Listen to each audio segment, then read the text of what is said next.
It is episode 111 of the BIC podcast. Doing it semi-live. We'll see if it actually shows up as a live because I don't see it yet coming up on this end. So hopefully it's recording. We're gonna find out shortly. We'll see if it's going. You'll have to check on your end, Eric, and I'll play around with it on my end as well. But regardless, if it's working properly, hypothetically, I just got a notification that we're live, so excellent. I'm assuming it's working right. Perfection. All right. So with that said, we're going to have our silly card of the week this week. It's going to be kind of a truncated podcast version of the episode. We do have the NFL playoff game on tonight for Monday night. We'll do a bit of a truncated version because Eric has to go watch the footballs with Mama Wade. Because if he's not there, there's going to be trouble. There's going to be consequences and repercussions. That's all I'm saying. Bob Jackson here, first out of the block. We'll do it live. That's right, Bob. You're 100% right. So we're going to get into that. We actually do have a topic. The title is not actually clickbait. I think that's going to be fun. Man, it says, I hit like. When do I get paid? Eric's check is coming promptly. So we're going to talk about that. And then we do actually have a topic. It is not a clickbait title. We actually had a little bit of a fun discovery. Brandon found he got upper decked. He discovered the full breadth and horror that is the truly upper decked. I mean, in a sense, I got upper decked. Someone else got upper decked, asked me about it. I just got, dragged down the rabbit hole. Yeah, we'll explain. We will explain. So that'll be coming up. That and more on this episode of the BIC podcast.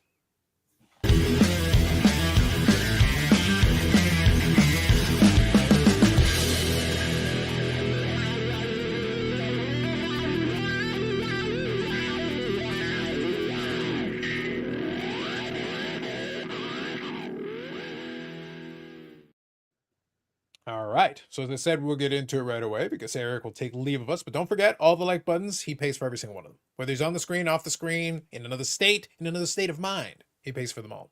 So bear that in mind. Now, with that said, let me quickly go over. We'll do the silly card of the week first to start off with. We want to thank our friends at AMG Collectibles and AMGcollectibles.ca and the AMG Collectibles YouTube channel. The podcast will be back this week in addition to the live. So already Sherry has provided me some additional information. Apparently she's got some footage or photos or something from the dealer conference. So they went to the Diamond Dealer Conference, her and the collector of the scallops. So we'll see what exclusives they were able to give us about what they were told by the Upper Deck folk. So it'll be interesting to come up a topic for later on. Go ahead, Brandon. I was just wondering if they're actually diamonds or cubic zirconias. Just saying. We'll get to all about that. Black Diamond did come out recently, so we'll get into all that. So regardless, though, we want to thank AMG Collectibles for their support of the podcast and the channel. Regardless, we thank you for their support, and hopefully we'll have some fun insights. We'll have some fun this week, and we'll do it. All right, so real quick, before I continue, I'll give the results for last week's Silly Card of the Week, because we got those. So we did get 40 votes last week, so thanks everybody for the participation. Appreciate that. And the results were the Mike Greer Pizza Day by Eric was 23% of the popular vote. The Harold Baines being confused over it all was 18%. It was redundant. But Bob, not Melvin, Hamlin, was the victor with 60% of the popular vote. A strong showing, indeed. For the worst baseball card ever. I think I'm going to let the fan base down, but I have to keep on point of the topic for this week's. I don't know that I'm bringing the A game, but I think it's deserving to put it out there. We'll have to see how it goes. We'll see how it goes on this one. I'm disappointed. I thought I had a shot this week. I thought that was an absolute ridiculous card of Mike Greer eating pizza with his watch on and full game uniform. But okay, all right, that's fine. I guess I'll have to just come up with something better. I did pull what has been crowned the worst sports card or baseball card in history. So. I was going to say, he's probably brought in a ringer, yeah. So yeah, it is what it is. So Bob Jackson says, did Upper Deck leave you in the Upper Decker? Well played. Hello, Jeff. Name here says, live stream, the hobby gods have blessed us. Oh, God. Blessed be the hobby and content gods. Blessed be. All right, so real quick, let's do the silly card of the week. So what I'm going to do is, Eric, we'll start off with yours, then Brandon is going to be yours, and then I'll finish up one. It's, by the way, the last card, the card that I'm going to show, is actually a card that you've seen before, that I have used before, but this one's got a fun little wrinkle that I think will make it a little bit more fun. But it is a card that I have used before, but with a twist, but with a bit of a twist that'll have a little bit of fun. So what I'm going to do is I'm going to start off here. So let me hide the sidebar here, and I will showcase the first card. And this was all yours, Eric. And by the way, you will notice with Eric, there is a theme. If you're ever curious, Eric always has the exact same idea, the exact same thought, And that's pretty much basically what he does every time. So here you go.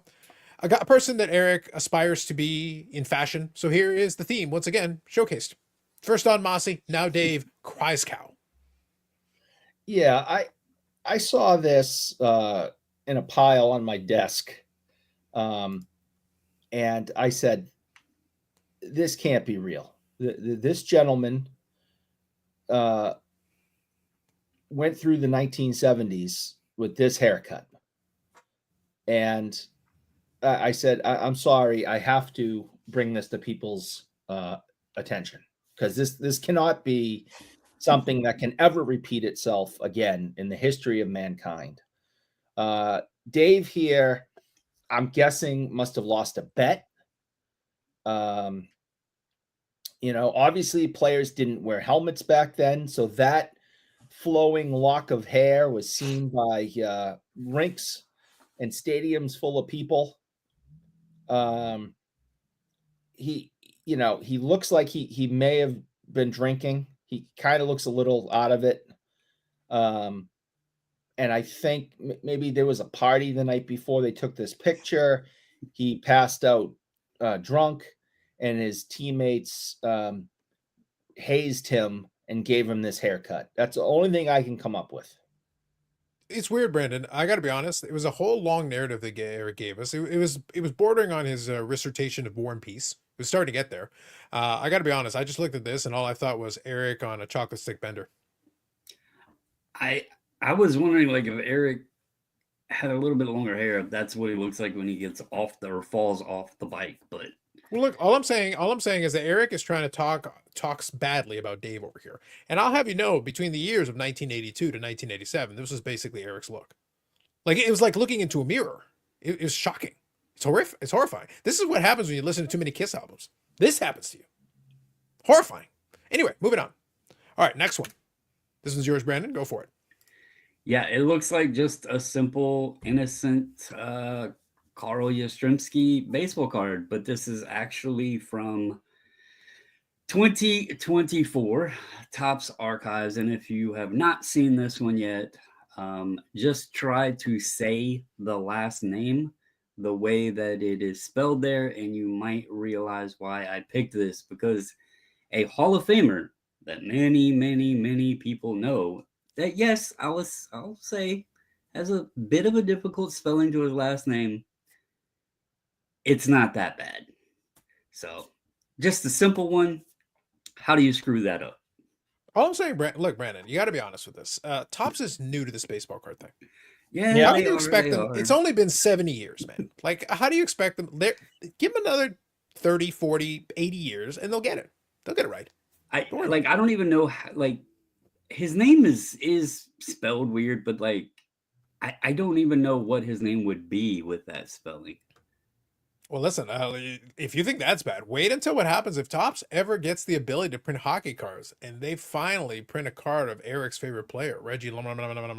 Like, I've tried various spellings, and several of them included punctuation, dollar signs, exclamation points, percentage. You recently showcased a set you completed of UFC, and UFC has historically been one of the toughest names. People get a laugh when we get UFC in on the bulk submissions because I butcher names. Am I butchering the names of the Topps cards, or do they just screw them all up? It's got me thinking now. Question. Yeah, it's going to turn out that half of those UFC fighters are like John Smith, and it just went wrong.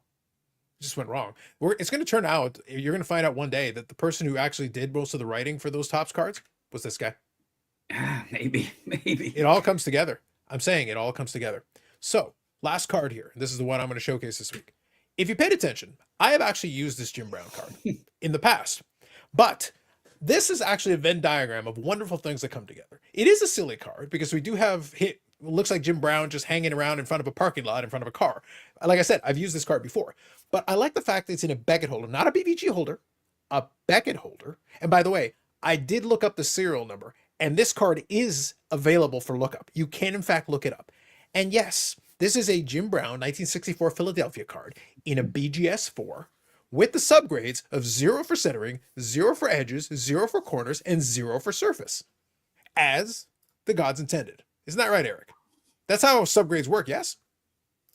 0, but it gets a 4. But if you take 4 zeros, see, there are 4 zeros, is what you don't understand. There are Mm. 4 zeros. And if you take 4 zeros and then you put a 4 in the corner, then it's all good. I think Brown's face on that card is the look that is deserving for this entire sums it up. situation right here. It sums it up. I mean, Mhm. I don't want to 4 go off zeros. a tangent, but this company is such a dumpster fire. It's just ridiculous. Indeed. So we will share that in a community post. That's our silly card of the week this week. Hopefully you enjoy. It was a special edition of something. We'll call it something. There you go. All right, I'm going to quickly read a couple of these comments, and then we'll get right into it because, like I said, we're going to have a little fun with the main topic, and then Eric will take his leave to go watch the footballs. But we'll hang out with you folks some more and maybe check a little bit of the game. So Carlisle was saying, do you guys take a day off anymore? No. The content never sleeps, Carlisle. The content never sleeps. Even when we're not live, Eric is sitting in that room preparing for a live. It never stops. Bob Jackson says, is it the Britt Baker DMD hidden image variation root canal? Next week. Billy Salio, good evening. Eric has had many shots this week. And did someone say silliest card? Yes, we did. I have that card. I bet you do. In terms of the Atlanta one. The Flames one. Eric is jealous of that hair? No doubt. Mine is better centered? I believe you. That's Eric in the future. After 38 more concussions, he'll give himself a bowl cut, but instead he will use one of his hockey ashtrays and only cut the front. Love it. I just don't. I think it will happen before I hit number 38, though. I'm probably just a few more away from that happening. Yep. I saw the BGS graded tops coin the other day with 10 subgrade for corners. Bam! Love it. Can't get no better than that. Eric. Evening all and Eric. That's right. So, wanted to touch on that. Okay. So real quick, I'll give the title is based on a little conversation we had it through text. Let me lay the groundwork first. I'll give it to you. Do you have the card? Do you have the image? I will pull up an image. I will pull up an image of the card here, so that we can at least have that conversation. So I'll give you I'll lay the land and a little bit of the groundwork. So we were chatting about a bunch of miscellaneous nonsense, and at one point, Brandon actually brings a card kind of to our attention, and it's an Upper Deck 23-24 SP game used of Connor Bedard, and it was a buddy of yours or someone that brought it to your attention. Is that what happened with that one? Yeah, it's a guy that I've known for a few years now. He actually came over to drop some cards off for grading. And yeah, he brought him up here to the room. He's seen all of my hockey stuff around. He's like, "Oh, you like hockey cards?" And I was like, "Yeah." And he was like, do you know anything about this?" And he shows me pictures of the card, and I'm like, "Wow, can you send me those pictures so I can share them?" So that's kind of, and apparently it had been reached out to have been attempted to be corrected and all of that. But yeah, it was someone that I've known for a while. So. Yep. So now I've got the images. So what I'll do is I'll share them with you so that we can at least look at them, kind of and we'll talk through it a little bit. And I'm going to give a little bit of information first, and then we'll talk about kind of the bigger issue that comes about it. So first I want to give information because I think it's important. There's like, if for some reason you actually care about the set, and it's useful for other things as well, but I'll give the info first and then we can get into the rest of it. So let me do that and I will share this with everybody here. Okay. So here's the front of the card. So it's 23-24. So it's a Connor Bedard rookie year. So it is a rookie year card. It's the authentic rookie subset. And you can see there it's numbered to 25. It's a premium memorabilia piece. It says premium on the side of it. The numbering is on the side to 25. So it's all there. Where the issue becomes is that on the back of the card. So right now there's a memorabilia piece numbered to 25. If you look at the back of the card, what it actually says, and I'll read it to you, is it says, "Congratulations, you've received a trading card featuring the autograph of Connor Bedard. This autograph was signed in the presence of a representative of Upper Deck Company and provided and is certified to its authenticity by Connor Bedard. Enjoy your autograph card." So the word autograph is used about 4 times here. Okay, so this was the original kind of question that Brandon brought in. Now, real quick, before we get into the bigger discussion, Brandon and everybody else, let me quickly give a little context. And I can tell you from experience, because with AMG, I do a lot of the breakdowns for a lot of these sets. SP game used is one of the most convoluted, silly checklists that Upper Deck does. And that's saying a lot because there's a couple of really silly and complex ones. There are a lot of different variations. So what happens in a lot of cases is you've got the front of it is a template. So from the base card to the memorabilia card to the autograph card, it starts off with the same kind of base. Now there is some color variations in it. I think it goes from gold, and then there's a version that's like blue, and there's a couple of parallels to it as well. So they got the base card and all the parallels, But then they've got the memorabilia one, which can have a couple of versions. Then there's the one that's the premium, the one that's the regular jersey, the one that there are versions that are just an autograph, and there are versions that are an autograph jersey, and there are versions that are an autograph premium memorabilia, which is usually a patch. Okay. So far clear, clear as mud. Okay. And don't forget, all could have varying serial numbers. Well, that's what I was about to get to. So on top of it, depending on the player and depending on the section of the checklist, a bunch of them have different varying serial numbers. Now, I don't know if it's still the case, but historically, back in ye olden days, when SP Game Use started, SP Game Use was basically kind of an autograph sticker dump. And it was also a way to get rid of extra memorabilia. So that's why there was an inconsistency in the numbering of different jerseys. That's why there would be a difference in different players would have different jerseys, not because they randomly came up with a number, but they're like, well, we got 30 pieces for this player and 35 pieces for this player. So you're getting to be numbered at a 30 and you're being numbered at a 35 because that's all we got left. I don't know if that's what they're still doing, but I'm saying historically, that has actually been part of the rationale for why there's some random serial numbers. So if you go back to the earliest days of SP Game Use and you wonder, why is that numbered to that? There's a good chance that's part of the reason for it. So it's kind of a set that exists to help them because, and this is something that Carvin actually laid out in one of our discussions years ago, was that for some of the memorabilia and autographs, even if they're stickers, there is an expiration date by which point they're supposed to have used it. And the accountants basically, I'm paraphrasing, but effectively the accounting department said, we already paid for this and we're only supposed to have it for so long. If you haven't already used it, use it for something or destroy it. So basically it's like use it for something or it's gone because we can't hold it indefinitely. So they don't want to be holding memorabilia pieces forever and they don't want to be holding stickers of autographs forever. So there is like a finite time where they want to kind of be done with it, kind of for accounting purposes, believe it or not. It's something as silly as that, but there is actually a rationale for it, Brendan. It's not just random. There is well, it feels random, but it's just basically what's available, what material. Again, I don't know if that's what they're doing today, but once upon a time, that was part of the rationale, some of the thought process. So the result is a complicated checklist, which can be super confusing. And in this case, when he's looking at it, your friend there, he's looking at it going, okay, did I get robbed? Well, not really, because in this case, because if you are able to navigate the checklist, and I was able to go through it with Brandon and show him directly, the front of it with the memorabilia piece and the number 25 is correct. It is valid. The problem is that the text on the back obviously doesn't match it, but the numbered out of 25, none of the autograph versions are numbered to 25. All the autograph versions are numbered to less or to more, depending on the version, but none of them are to 25. So all of that is clear now that we looked over the checklist. Well, it's as clear as you can make it when it's really complicated and required a lot of explanation. Yeah, what if Carlos say clear as mud? Here is the biggest issue. Yeah. We've discussed this in the past. We've discussed how for new, like we want the hobby, to have people come in or be interested or whatever. We've talked about how difficult or how some people have no clue what the hell they're even hitting anymore, just with basic prism parallels or whatever. You got to figure out what product it came from and why is this one numbered to all these different things, right? The issue here, let's remove Bedard from this because I actually went to eBay also researching the cards. There are many players from the authentic rookies that has the out of 25 premium patch auto. Many players. There are some players, some guys who are low tier that have no autos on them, but the back of the card also states there's an autograph. So that's where there was this mass confusion of why does it look like most all of them out of the 25 with the premium patch is an autographed patch. There's a couple here or there that doesn't have it, but states autograph. Then we found further evidence, and Eric brought this up.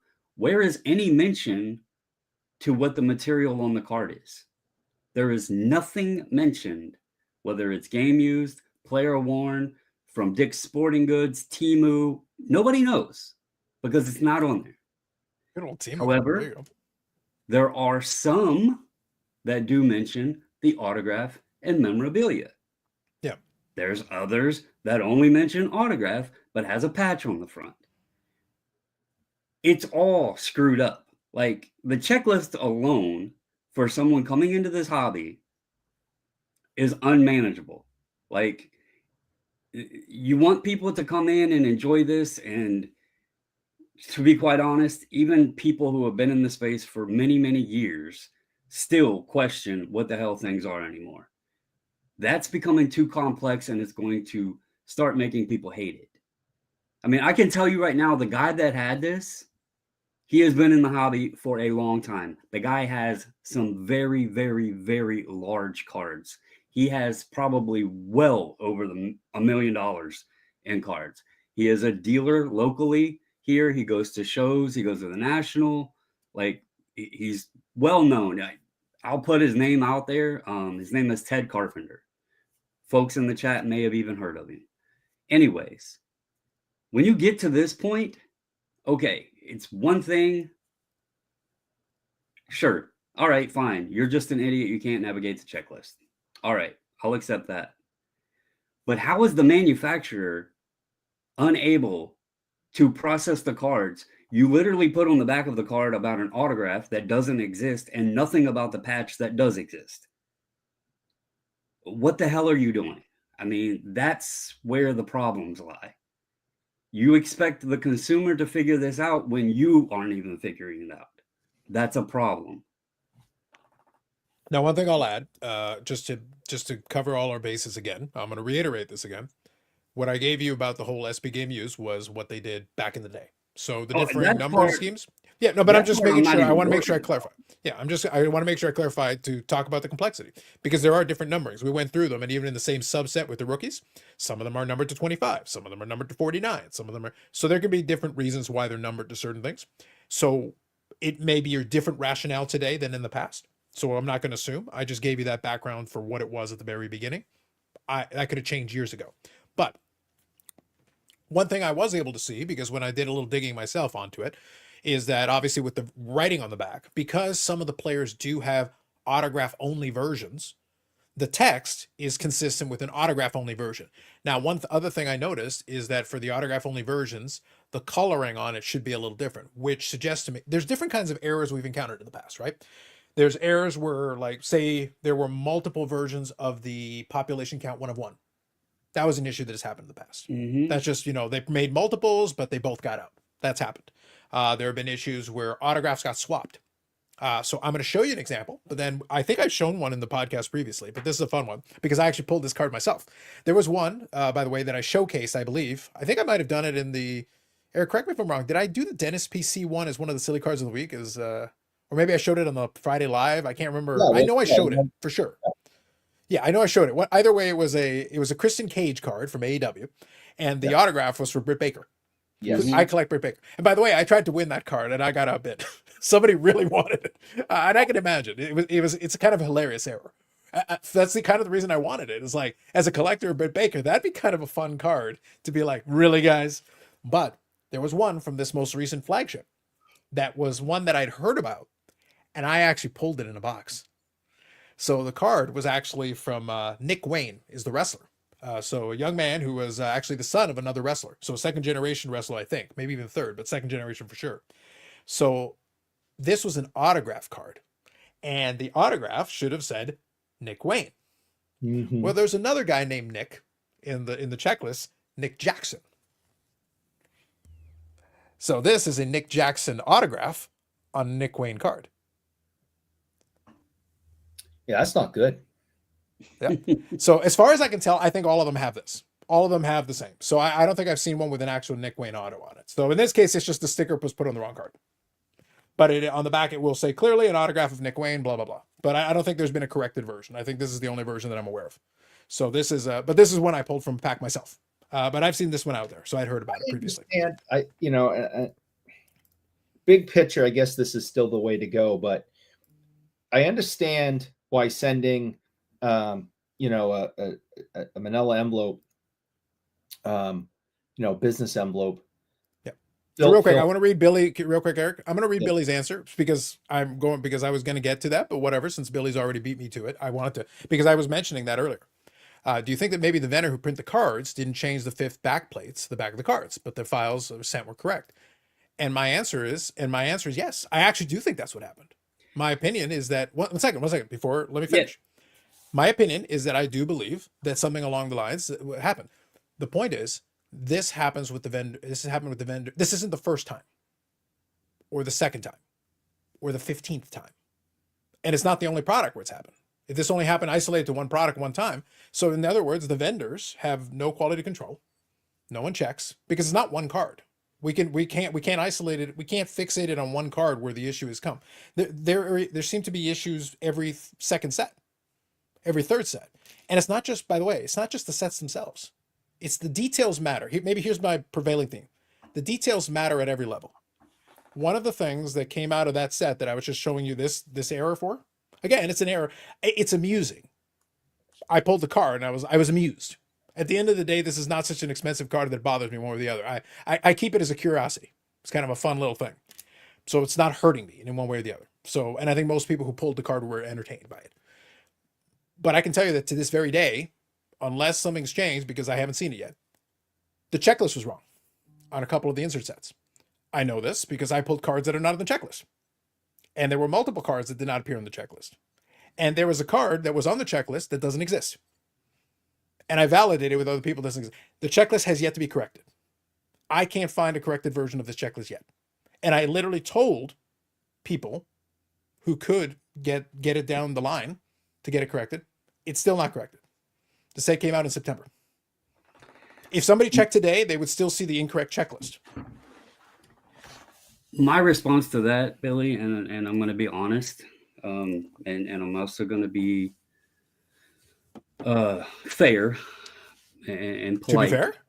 Yeah, to be fair, I'll be polite on this, but I worked in manufacturing for many years, building items that then went to, whether it be engines that go on a truck that, there's a final assembly or whatever. My response to this is Upper Deck's name is on the product, not Billy Joe vendor that's printing the cards or whatever, okay? The people that are buying these cards are buying Upper Deck products. We don't know who your vendor is. We don't know who's printing them. We don't know who made the mistake. But what normally happens is the company whose name's on the product withholds their name. They want their company to take care of it. And then the company goes back to the vendor, because you can't just say the vendor screwed up. We sent them the right thing. They screwed up. Upper Deck's name is on the product. Upper Deck's name is on the label of the slab on the cards graded. Upper Deck's name is on the box, the pack, the advertising. It's not Joe Blow vendor that made the card. So was it likely they screwed up? Absolutely. But for Upper Deck to say, we're not correcting any of this, sorry about your luck, I don't know that that's the best approach when it's got your name on the card and the card isn't what it says it is. I mean, Yeah. that's And one other thing quickly. In this example, I was able to show Brandon from the checklist that the front of the card does correspond correctly to the numbering on the card. It's just that the wording on the back is incorrect, which to Billy's point could have been that the information got swapped, the wrong back was printed for it, the wrong text, the wrong template was used. However, you can decide for yourself and find out on your end exactly what the break point was in the setup.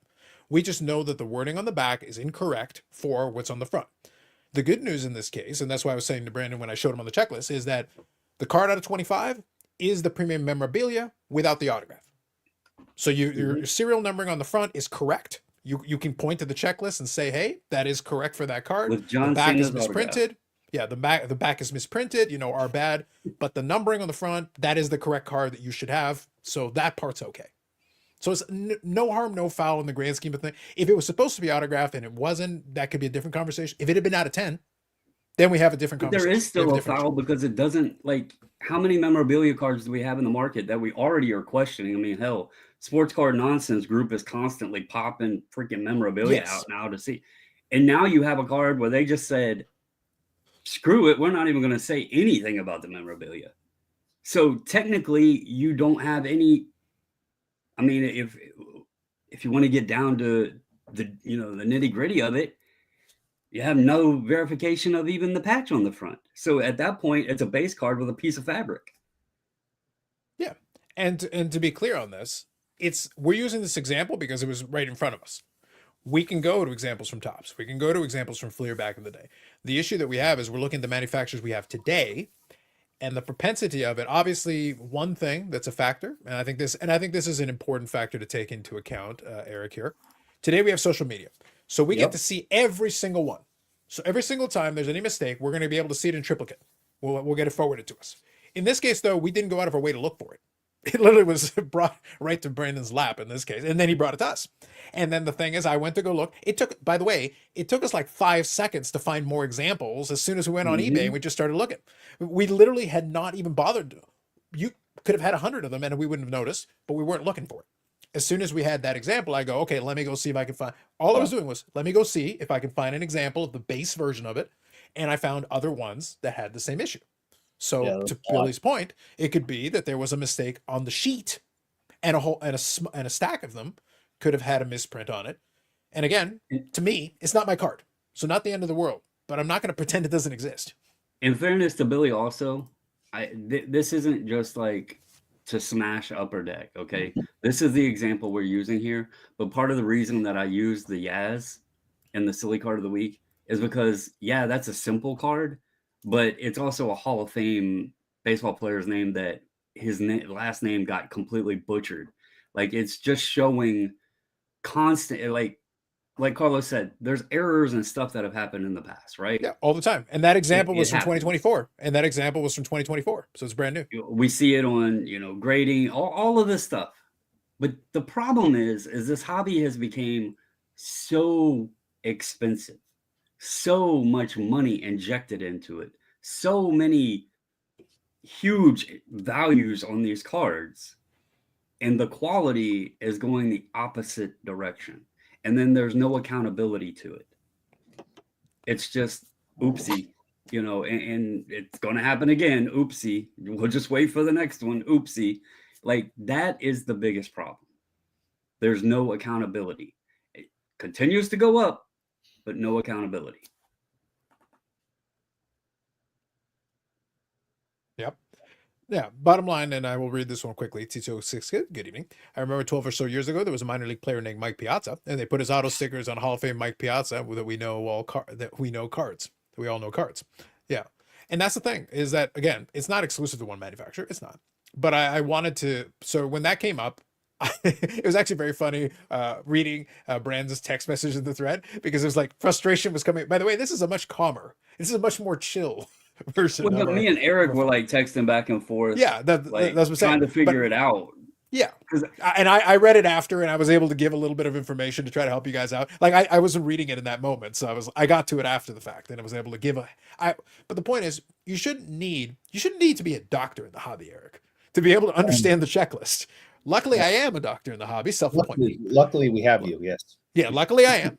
And I am able to, in that capacity, assist by offering a consultation and be able to offer this information, the diagnosis on this particular issue. But the point is that it's not the first time, it's not the last time. Look, bottom line, maybe put this another way. Bottom line,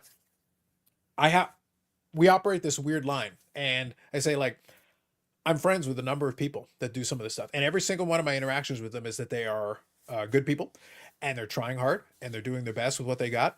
But the end result is still the same. And I'll give you an analogy just so we can put this in a regular situation.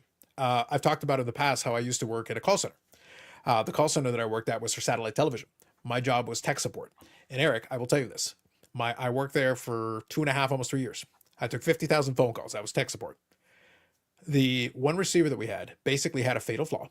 And almost without fail, I knew that as soon as certain things happened, it was pretty much on a death spiral. And my job was to basically put some duct tape on it and send it back out. That was my job. But I knew it was on a death spiral. I knew that I would get that this person would call back in a couple of days, a week, and then you could replace a receiver. The other receiver has the same fatal flaw. And I go internally and I'm like, so why don't you guys just fix it? Because it doesn't matter how many times I put duct tape on it and close it up, it's still going to break. There is nothing I can do to fix it from my end. The flaw is with the design. It has a design flaw. I can give you tips that'll help extend the life of it. I can subtly give you a suggestion that may prevent the fatal flaw from cropping up sooner rather than later. But I can't tell you that it's fatally flawed because it's my job. So I can't tell you that I know exactly what's going to happen. The moment you called me, I already knew that his fate was sealed. But I can't tell you that because it's not going to come up for a couple of weeks or a couple of months. Just to slide a little fun joke in here, since it seems most of the sports card people are jumping over to Pokemon. The Pokemans? At least in Pokemans, when there's like an error or a miscut or whatever, that collector base values those more. Sports cards used to be that way. Today, the errors? Hashtag trash. Hashtag trash. So maybe that's why the sports folks are going to the Pokemans, because they're like, hey, the quality's going to hell. At least people value them over here. Yeah. But the point of my story was that I will never blame someone who works somewhere for not being able to be outwardly critical for it, even if they know that something isn't right. Even if they know that, because you can say whatever you want when you're not working there anymore. But like while you're working, if your intention, Eric, is to continue employment, gainful employment is your intention, then you might want to keep your feelings and thoughts to yourself. Like outside of in the workplace, we can sit there and go like, oh my God, like what am I supposed to do with this? And we can have that conversation a million times and we can commiserate amongst ourselves because we know. But at the same time, it's like, okay, so what are we supposed to do with this? And you can have that conversation internally. But at the end of the day, like I said, for this stuff, the problems are coming out of there. And whether it's at the vendor level, whether it's at the QC or QA level, or whatever you want to call it, something isn't working because stuff is getting through. And kind of a point to make to Brennan, again, this isn't meant to be just picking on any of these folks specifically. It's one thing if, the series are backed up, stuff isn't getting out on time, so we rushed it to get it out the door. It's another thing when we have this problem and it was delayed anyway. Mm-hmm. So it's not like so at least if you'd rushed it, I could have been like, well, okay, but you know what? You guys got it out on time or within reasonable within on time. So you know what? All right. I guess you kind of rushed that one. Okay. It happens. But do you think that part of it delayed too? Do you think part of it in terms of the title, manufacturers giving up, do you think that they've become, we've sat on here, all three of us, and even on Fridays with Bobby and Brad and everybody else, we've discussed many issues, not just this particular issue, not just manufacturing. We've discussed mostly Eric, but yes. And the thesis is always going to be, it's been happening, things have happened for years and it's going to continue to happen, right? Mm-hmm.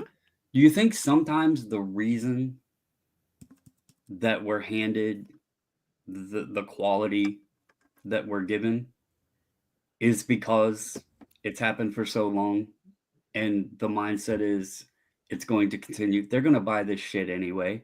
They're not going to care. They're going to continue to buy it. Look, we jacked the prices. We've tripled the prices. We're late to the party. We throw whatever patches, whether they're from, whoever, China, whatever. We're just going to throw them in there and pretend that they're good quality or whatever, and they're still going to buy it. Do you think that's kind of the point they've gotten to? Like, why do we even care? Because they don't care. So Eric, you first, and then I've got to follow up to that. But go ahead. I think, no, this is again just my opinion. I think that's their attitude when they find something wrong. Right. I don't think they're going into it saying we don't care. I don't think when they're designing, when they're looking to purchase items to put into cards, when they're sending out sticker sheets for autographs, I don't think they're down on the consumer that way. I Yeah, think I don't think it's malicious. Following up right. with Eric's, I don't Right, think it's it's not malicious. intentional, But Yeah, it's not but malicious. if But it gets when screwed up, who something like cares? this is brought to their attention, like you know, the other day started the whole text thing with, so this guy I know brings this to my attention, and he tells me that he reached out to Upper Deck, and they went, sorry, have a nice day. Yeah, That is when they say, we don't care. You're gonna, you idiots in the hobby are gonna keep buying our crap no matter what we do. But I don't think the hardworking people like Billy and everyone else in these companies in this industry sit at their desks saying we don't care about the consumer. I know that Billy is working his ass off and thinking about what is the best product, what is the best idea I can come up with, or the guy or woman next to me's best idea they're coming up with. You know, we have a budget which is very constraining. I don't think that message gets out enough, that the budgets are very constraining, because we want it all as consumers.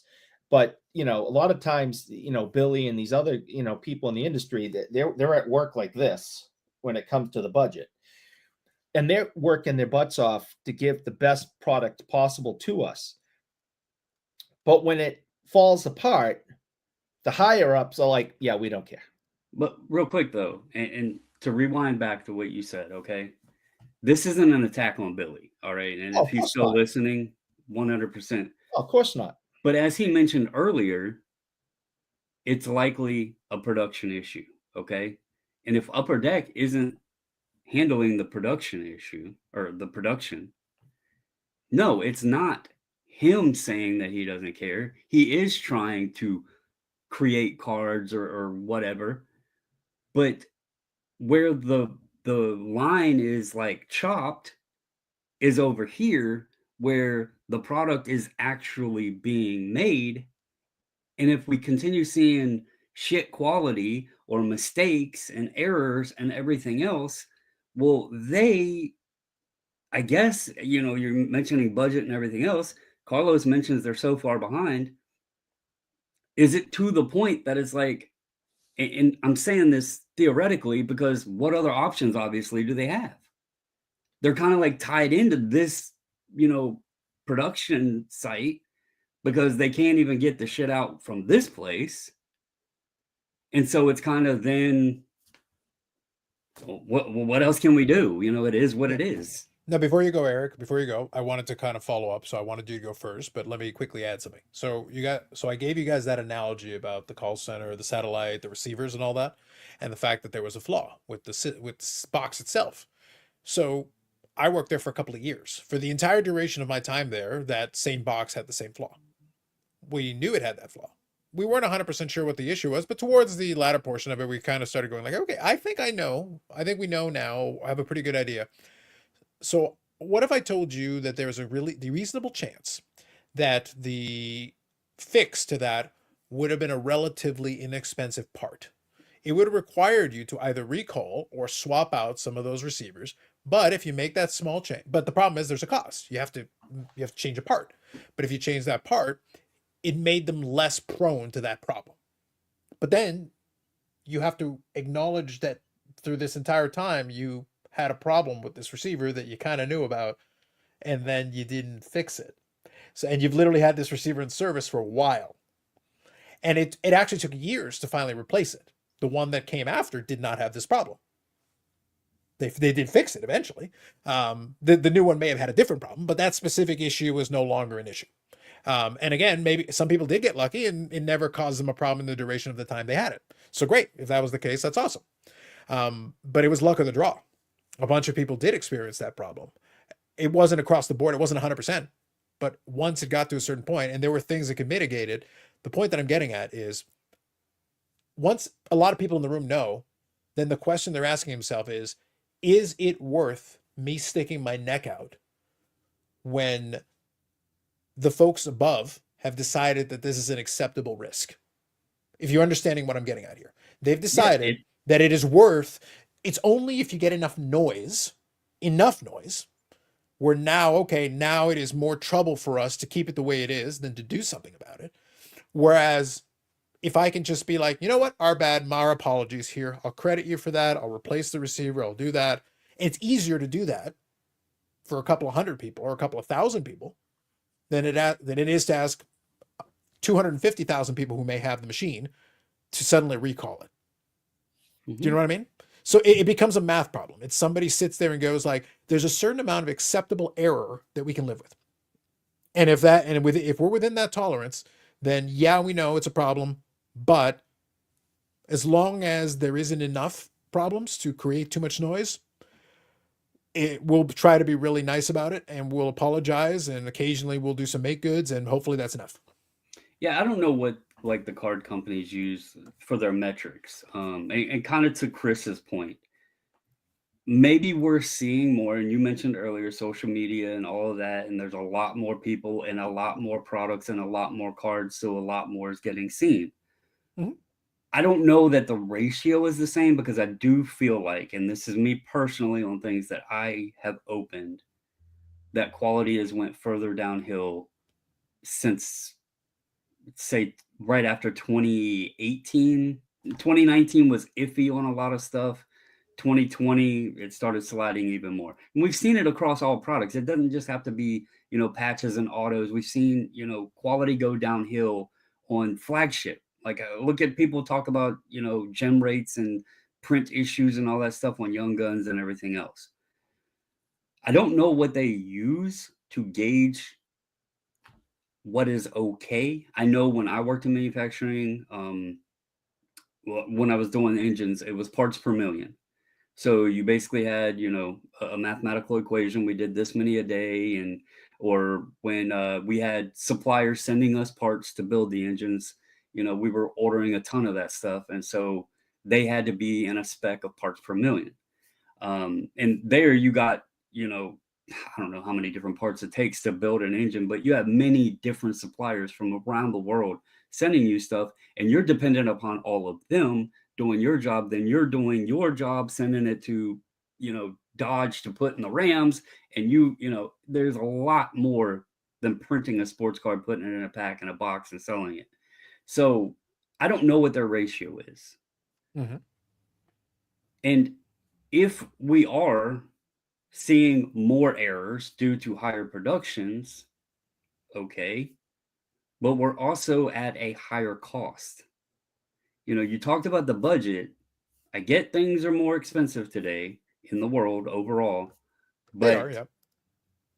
like there has to be a point where, if it's a soft corner, all right, shit happens. There's millions of other ones out there, but I don't know. It just feels like the reins are coming a little bit more loose, and that's why I brought up. Do you think they're just to the point? I mean, look at grading. 20 million cards graded last year, most it's ever been. And yes, there was tons of mistakes done. No, I'm not going to sit there and pretend it wasn't. And it grew exponentially. It'll likely be higher in 2025. So that's where my question is, like, and I get your point. The noise isn't enough. The noise isn't enough. People are still buying. So it's okay, air quotes. They're still buying it. It's okay. I agree that that's what the upper management of these companies, not just one company, not a Right. company, all these companies are like, the bottom line is we're still making money. These idiots are still buying this stuff, no matter how bad we screw it up. Who cares? I still believe, and I've said this before, that as soon as these companies stopped printing in-house and started sending them to these other outside printing places that don't particularly care about cards or the hobby or the hobbyists, it's just a job to them. That's when the quality control really started going down. They're in foreign countries at times. Minimum wage are like really, really low paid people, not, super highly educated, probably in some of these, foreign countries. They're just putting the stuff through. They and there's always going to be human error. But if it was, just say, if Upper Deck had its own printing facility, connected to their headquarters, there's people that are going to be paying very close attention to every bit of this. And there's going to be more care, concern, and interest in the product itself. Over in Italy, where I think Upper Deck is doing this now, but after they run the product through and get all the cards done that no one in that building cares about, especially hockey in Italy, right? What are they putting, like, greeting cards in next? They don't care. And Upper Deck isn't going to pay someone to go sit in the factory in Italy as a full-time job doing quality control and have a passion for hockey cards and Upper Deck and sit there and make sure that everything's done right. So they're not getting this stuff back, until maybe it ships or weeks after the stuff has all been printed and boxed up. I don't know what the quality control situation is, how they do it. So I don't want to really, accuse anybody of anything. But if they just paid for them to run through a whole bunch of stuff through, it's going to cost money to say, no, guys, you screwed it up, destroy it all and print it again. It's going to be like, oh, that's the way it's going to be, I guess. Thanks, Italy, for not giving a shit. Send it over. It could also be a thing, and I don't know how the process works, but if it's all being done in Italy, well, then they're paying to get it all over here. And hell, they might not even, Upper Deck themselves might not even know what the product looks like until it's over here and done. And they're damn sure not going to pay to ship it back and have it all redone. No. So, real quick, I want to add a couple of things here. So one of the things is it's not only Italy, because there's other places that do the printing. That's one place, though, that has been utilized. I believe there is a place in North America as well that's utilized. The only thing that I thought what Eric said that was interesting is that I would push back on is the idea that if it was made in the good old US of A, suddenly the quality control would improve. No, you can hire factory workers locally who also don't give a crap. Oh, absolutely. Will be happy to work for you and still not give a crap. No, right. But they're not, they're not. You can pay them more to not give a crap. That's good. Listen, they're not in China getting paid 10 cents a week. And, Eric, the American way is to get paid properly to not give a crap. That is correct. America. I do want to chime in real quick, and something that we did not give credit to. And I'll personally acknowledge this in a 5% more mature Monday manner. Ooh, I like it. Spicy. So I think it was last episode. We kind of were talking about the patches and everything. Yep. And I believe it might have been myself. I think we all kind of agreed that it would make sense, though, that the cards are printed, but then they're actually assembled with the patches or whatever in a final stage or whatever that Upper Deck actually did. So when Eric mentioned that the card had the wrong back on it, I was in my brain thinking about us, our conversation about the assembly process, not that the printing place had done this and printed and slabbed on the wrong back. I was thinking it was the final assembly. But I do want to give credit. Eric said it looks like it has the wrong back on it. And his first thing he pointed out wasn't necessarily that there was no auto and it said auto. He was like, it doesn't even say nothing about the patch.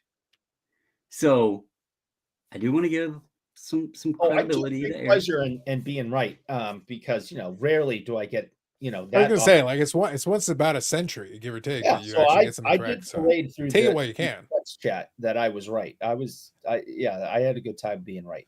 So the next couple of comments all amuse me for varying reasons, so I want to make sure I read them. So first, Billy says, so when a grading company first grades something out, because he invoked the grading, I appreciate that on levels. I think he's trying to bait Eric. I appreciate where this is going. Then they spend the money to regrade and it gets a 10. You're basically talking about Eric. That's basically all he does. What are we supposed to believe? Do we get a refund for the first grade?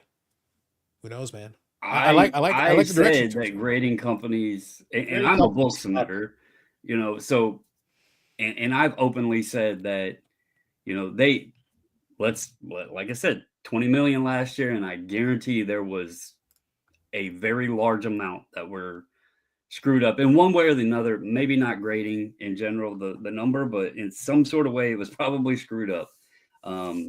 So I like yeah, to think that this comment is not Billy, but rather Spicy Eye. Mm. I like to think that it's Spicy Eye, coming out, and I appreciate. I think this is relevant though, and it's something I've always thought about, especially like in PSA, not like poking PSA, but some of their grading costs are high as hell. You send something, and if it's some rich dude that's like, nah, I can't be this, and they crack and send it again and pay again, it's like, holy shit. I mean, yeah, like you have to have a question. It's like, you just did this twice and got 2 different grades, or like the 6s that go to 10s or whatever. Those are always amazing. Like, No, what the my hell? buddy Jeff just went from a 5 to an 8 for Yeah, PSA. I mean, Yeah, I have nothing good to say about the whole grading card system. So 5 to an 8. I'm deeply disturbed that you would accuse Jeff of finding the magic elixir to fix his card. I'm deeply disturbed by that. Yeah. Disgraceful of you to even bring that up. But Chris here says, I can't say why or how, but I've seen the UD printing place. QC is very important. I've worked in a lot of manufacturing locations, and this printing place was excellent run QC wise. So you're saying that they intentionally do not like Nick Wayne and prefer Nick Jackson. That's what you're telling me. That's what I'm hearing from you. And by the way, my favorite is because Nick Jackson has actually been part of multiple screw ups with this stickers. My favorite though is when Nick and Matt Jackson, who are brothers, their autographs get swapped. I find his next comments interesting because he brings up Brian Gray, and I'll say I've said it on record many times. Leaf has always seemed to have really good quality on their cards. Yeah, I think it helps that they are small batch. I do think it helps for the most part that they are small batch. I think it is a little bit, because if you check it out, the way they put together some of the packs, some of those packs are actually hand packed. Not every product, but I'm saying some of them are actually hand packed. So it does give somebody a chance to physically hold the card, and if there's an obvious flaw, it does give them a chance potentially to do something about it. And, Paul here says, again, to everybody, and Billy, I know I can get a little passionate, is what I'll say. This isn't about just Upper Deck. This was just, I gotta be honest, Billy, pretty much Eric told us to slander you, and we've held back.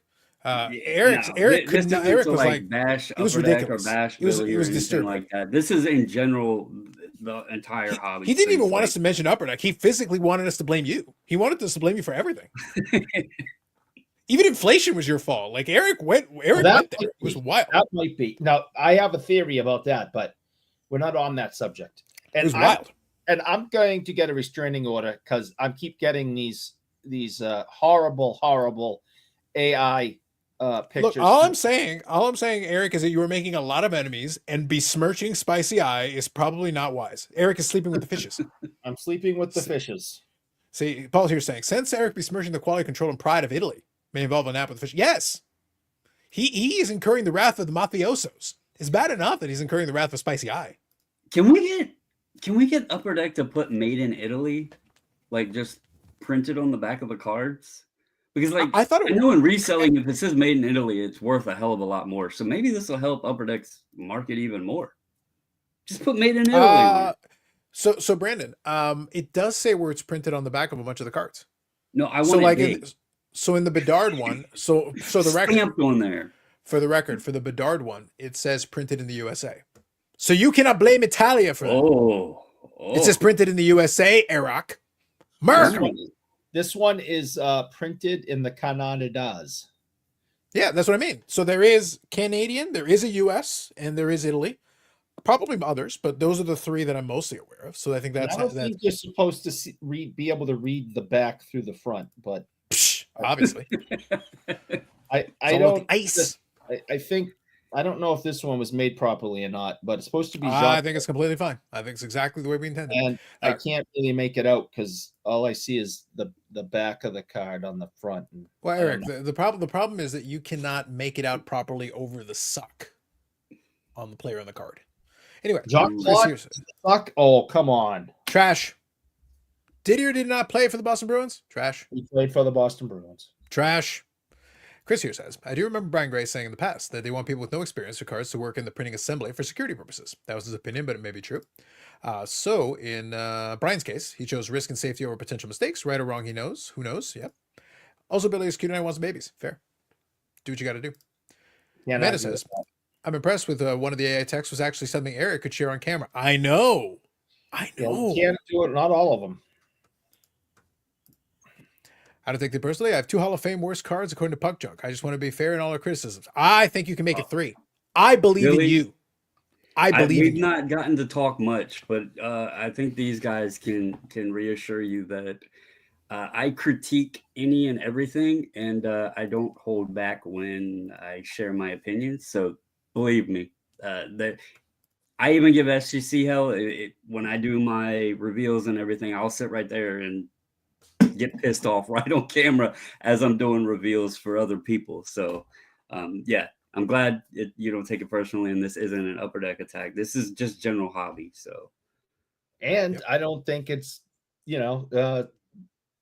Billy the individual's fault that these things happen. So, well, it said something about Billy, like the that wasn't what it said in the text. Like, you were very explicit in the whole slandering. Billy listen, Eyes, the texts are supposed to be private. They're not supposed to be shared on air here. Okay. When I slander him in text, it's supposed to be between us. Oh. Look, you included your own AI images, and I think that's highly inappropriate. In fact, that's not even anatomically possible. I'm just saying what you have there is not even anatomically possible. You need to have a wider imagination. Mm-hmm. So, Chris, you're saying I've seen the Canadian place. I'm curious that the next week there's going to be a 25% tariff added to it. So I'm glad you asked. I have it on good authority that whatever tariff you do it, I think we're going to triple it. Just out of spite. What the hell? We'll do it. Is the next year you're American? So, Amanda, that is not as much of a threat as you think. If I'm American, that means I get access to guns. You're welcome for that thought. There's lots of them. It's not like I needed them. I didn't even need them. Just saying. It says made in Italy specifically by Billy. Correct. Spicy Eye. That's what I'm saying. What I'm saying. Made in Italy, especially by Spicy Eye. Look, I actually think that'd be a feature. Celio, if Italy, you put that on the back, rhymes. If you put that on the back, we'll accept it. That'd be fine. I'd want to collect. That's your get out of jail free card. Use it. That's your get out of jail free card. Use it. Just letting you know, you got to use it. You should have seen it, Eric. It was magnificent. So Amanda did the podcast episode this past week, and you never know. I might be co-hosting sooner rather than later. Like the English guy might be gone. Ian might not be there next week. He might be occupied. And if that happens, then I'm gonna I might just have to call you live while it's going on in the middle of the night. Well, maybe if it's you and her, it doesn't have to be at 3:00 in the morning. Oh, yes, it does. No, specifically because justice. No. Yes. Maybe it could be at another day and time. No, it's got to be at 3 in the morning because then I can call you at 3 in the morning. It's even more annoying and inconvenient. No. That's what makes it better. That makes it better. I can pretend I'm in England. I'll put like a picture of Big Ben behind me. It'll be awesome. I love Amanda. I want to support her in all her endeavors, but I am not doing that. Then be a man and pretend you live in Japan. I will do anything for love. For love? But you won't do that? I will not do that. Wow. Speaking of love, are you going to go to the football game? Because I can make fun of you for another couple of minutes if you want. What time is it? I think the football game should be starting soon. We're gonna chat with the chat. I was gonna stick around till 8:30. All right, fair enough. So if you guys, we wanted to make sure we touched on that topic. By the way, there's more depth to it. We can talk to it a little bit more depth. And Spicy Eye, if you like, you can certainly join in and chime in if you wish. No pressure on that. But I will say, I think it'll be like I said, we noticed it. It was something we wanted to talk about. And the purpose of this conversation was not to lay blame and cast aspersions, but it's just a fact of life. The problem is that the propensity, it's becoming so obvious and so frequent. It might not be a higher percentage, but it's in our face all the time. Again, we didn't actively seek it out. We didn't go to social media to look for it. If we had gone to social media to look for it, that's a different conversation. So like, different conversation. But that wasn't the case. It was a matter of literally, if it hadn't been brought to Brandon directly, and then he brings it to us, we're not even talking about it.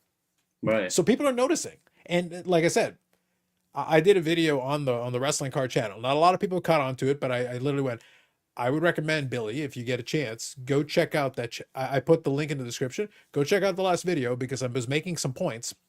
They're harsh points, but at the same time, I also gave some hashtag scholarship. I included sources where I were as part of the point that I was making with it, because if we want to pretend it doesn't exist, we can pretend it doesn't exist. And I'm not talking about mean Facebook posts or trolls. We're talking about people that are in the industry, people that run LCSs, people that collect the cards, people that are involved in it. If people are that critical, then we're not going to do it. Then it's like, if people are being that critical out loud, like, it's not a good thing in the long run for any business. It's not going to hurt right now because it's an exclusive. You want hockey cards? You don't have a choice. So I see Billy's comment. I'll get to it here in a second. Because I'm Carlos teammate, because I'm Amanda. There you go. I love the eye emojis. Maybe we could start earlier. That's up to you, Amanda. But don't forget, I already do a live stream before that, and I am contractually obligated to torture Eric for at least 4 hours a night. After that, we'll figure it out. I will not be joining. I feel sick right now. Listen, Eric is pretty nauseating. I feel like I was Eric and fell off my bike. Fair. I understand. I did that yesterday. Yeah, we figured. I'm pretty sure Eric was casting aspersions to the Italian people. I know. Horse head in the bed. Hashtag. I do have one thing. Is it about Eric sleeping with fishes? An hour now, and I have not seen the Burrell in chat. And I have okay, I have not completed it all, but I did put some shit on the shelves back there, so he will start just for the slowly stop giving me crap. Oh, he'll still give you crap. It'll just be for something else. Real quick, Eric, you'll appreciate this. So Ed Wesker actually did a live this afternoon. So I was doing some other stuff, and then I noticed that he went live in the middle of the afternoon. I was like, what's going on here? He was opening Vinny's package. And I was like, oh no. An hour and 20 minutes later. Yep. Hey, now we dragged it out on this show. So Vinny's just very generous. But he didn't follow instructions, though. I will say he didn't follow instructions. He was, because they're numbered. Like, Vinny goes to like intricate detail. It's like a multi-layered, multi-component thing. It's like a whole, and he's literally looking at us like, hey, this is number 6. And like, this is number 8. This is number 9, number 12. And literally Vinny's like, they're numbered. Follow the numbering. And I told Vinny, he's like, you're going to have to use like it's like an escape room. You're going to have to use like locks and keys to make sure he follows the sequence. Otherwise, it's not going to happen. And just grabbed whatever package and he went for it. Touchdown Arizona Rams. I like that. 7-0. Evening, gents. And Booby. Good to be Paul. I was serious. So if it would be a 25% tariff on cards made here in Canada, I asked around, haven't got a response yet. Right now, I wouldn't worry about it. It's one of those things where it's anything until it happens. Yeah, literally. And it's like, jokes aside, I've talked with a lot of people about this, and it's like, guys, why are you concerning yourself with something that hasn't played into effect yet? And even if it does, then the answer, here's the truth. You know what it's going to do? We know what it's going to do? People are just going to be like, all right, fuck it. I'm not going to buy it. And it's like, okay, well, then great. You've got this product that now we won't buy, and fuck you. Take it back. Eric's going to have to open all of it. SP Signature Legends, Eric's going to have to open all of it. And even if this tariff situation happens, I don't believe it's going to be on every single thing crossing the border. I think it's going to be on specific things, big items, moving back and forth. Listen, Hal F. and Gil is huge. I don't think the United States government will care about your hockey cards. Joke's on you. That's the only thing they care about. If they figure out how much money the industry is making and want to keep diving in, I think they're talking about cars, fossil fuels, big ticket items. I don't think it's going to be every single thing that comes across the border is going to be taxed 25%. And I don't think it's going to happen anyway. I think it's all posturing. That's all. At least in cards, they already have. All right, Eric, whatever you say. But look, all I'm saying is I already got my finger on the button, and I'm ready to raise the like button by at least 26%. Hey, there's a tariff. It crosses. I got it covered. I'm going to have to call down to Florida and talk to the big guy and explain to him how this is going to affect me personally. Yeah, I was gonna say, like, you don't want that. Like, I didn't need provocation. Like, No, this is not a game you want to play. I will reach out to the big guy, and let him know that this isn't going to work for me. Mm-hmm. Mm-hmm. You know, I'll Wes? take care of it. By the way, I appreciate the way this comment is written. So it's weird to see the floor in Bobbles masturbatorium. Well, first of all, this isn't such a thing, but second of all, I thought the you won't see the masturbatorium floor. was. You've always been able to see the floor. Don't let that get in the way of the fact that he has brought masturbatorium into this. And I used to think that masturbatorium was Eric's personal space when he was watching Emmanuel in Space. I'm trying to figure out when you've not been able to see the floor. Did you not see the comment in the comment that my mother is in the chat? I did. The round score. Look, it's not my fault. Wes is the one who brought this into it. And Wes was trying to be 5% less mature. I am here being a man of peace. What do you want from me? I'm trying to figure out what Wes has always watched my channel or this on, because my camera is not moved. Like, it's always been in that angle. And in fact, there's more space taken up back there now than it used to be. So, yeah.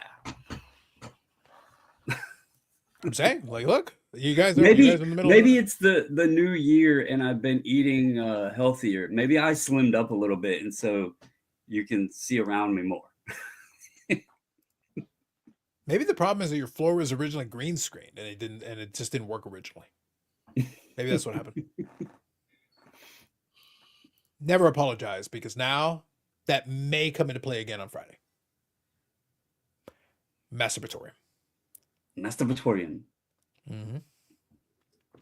Never. Eric apologize. had an aquarium in his picture, so maybe it's a. I won't. Miss Wade's in here. Enjoy your game, Kathy. Guys are killing me. Blame Wes on this one. I Don't have blame to go us. downstairs. I have to go downstairs now and look that woman in the eye. We're up here using words like masturbatorium. Come on. You already had to look at her eye while you were watching Emmanuel in Space. What do you want from me? Does Miss Wade see the cards of the week? There are so many things. Like, Eric needs a definition. It's not even a question. It's not even a question.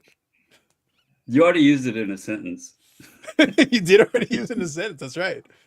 Carlisle here says, I don't think tariffs are going to affect until after the U.S. buys green. Now, listen, either way, Carlisle, like I said, the only person that will suffer from this is Eric.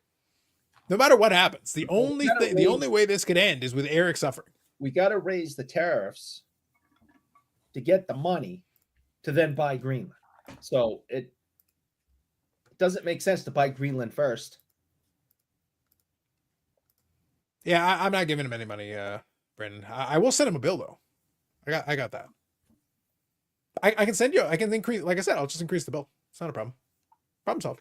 Easy. Well, if we're worried about tariffs on cards, like I said it years ago, just make them all digital.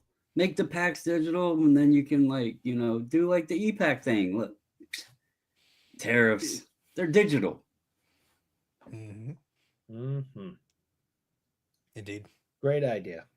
I love it. Eric, are you ready for some football?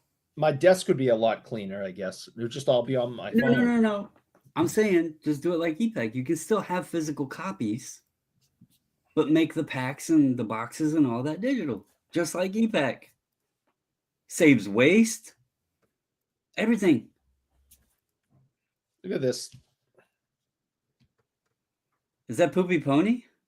It might be. That's the head. That's after he made fun of Italy. That's the horse I head. disparage the Italian printers. Here, I got you. Oh yeah. And the best part is the horse is Boston Bruin branded. I appreciate that. Yeah, I see that. And look at Eric's look of concern. That right there is like, damn it, this hasn't. I thought it was over this. Like it's been like 2 weeks. Now I got to remove another horse head from my bed. Come on.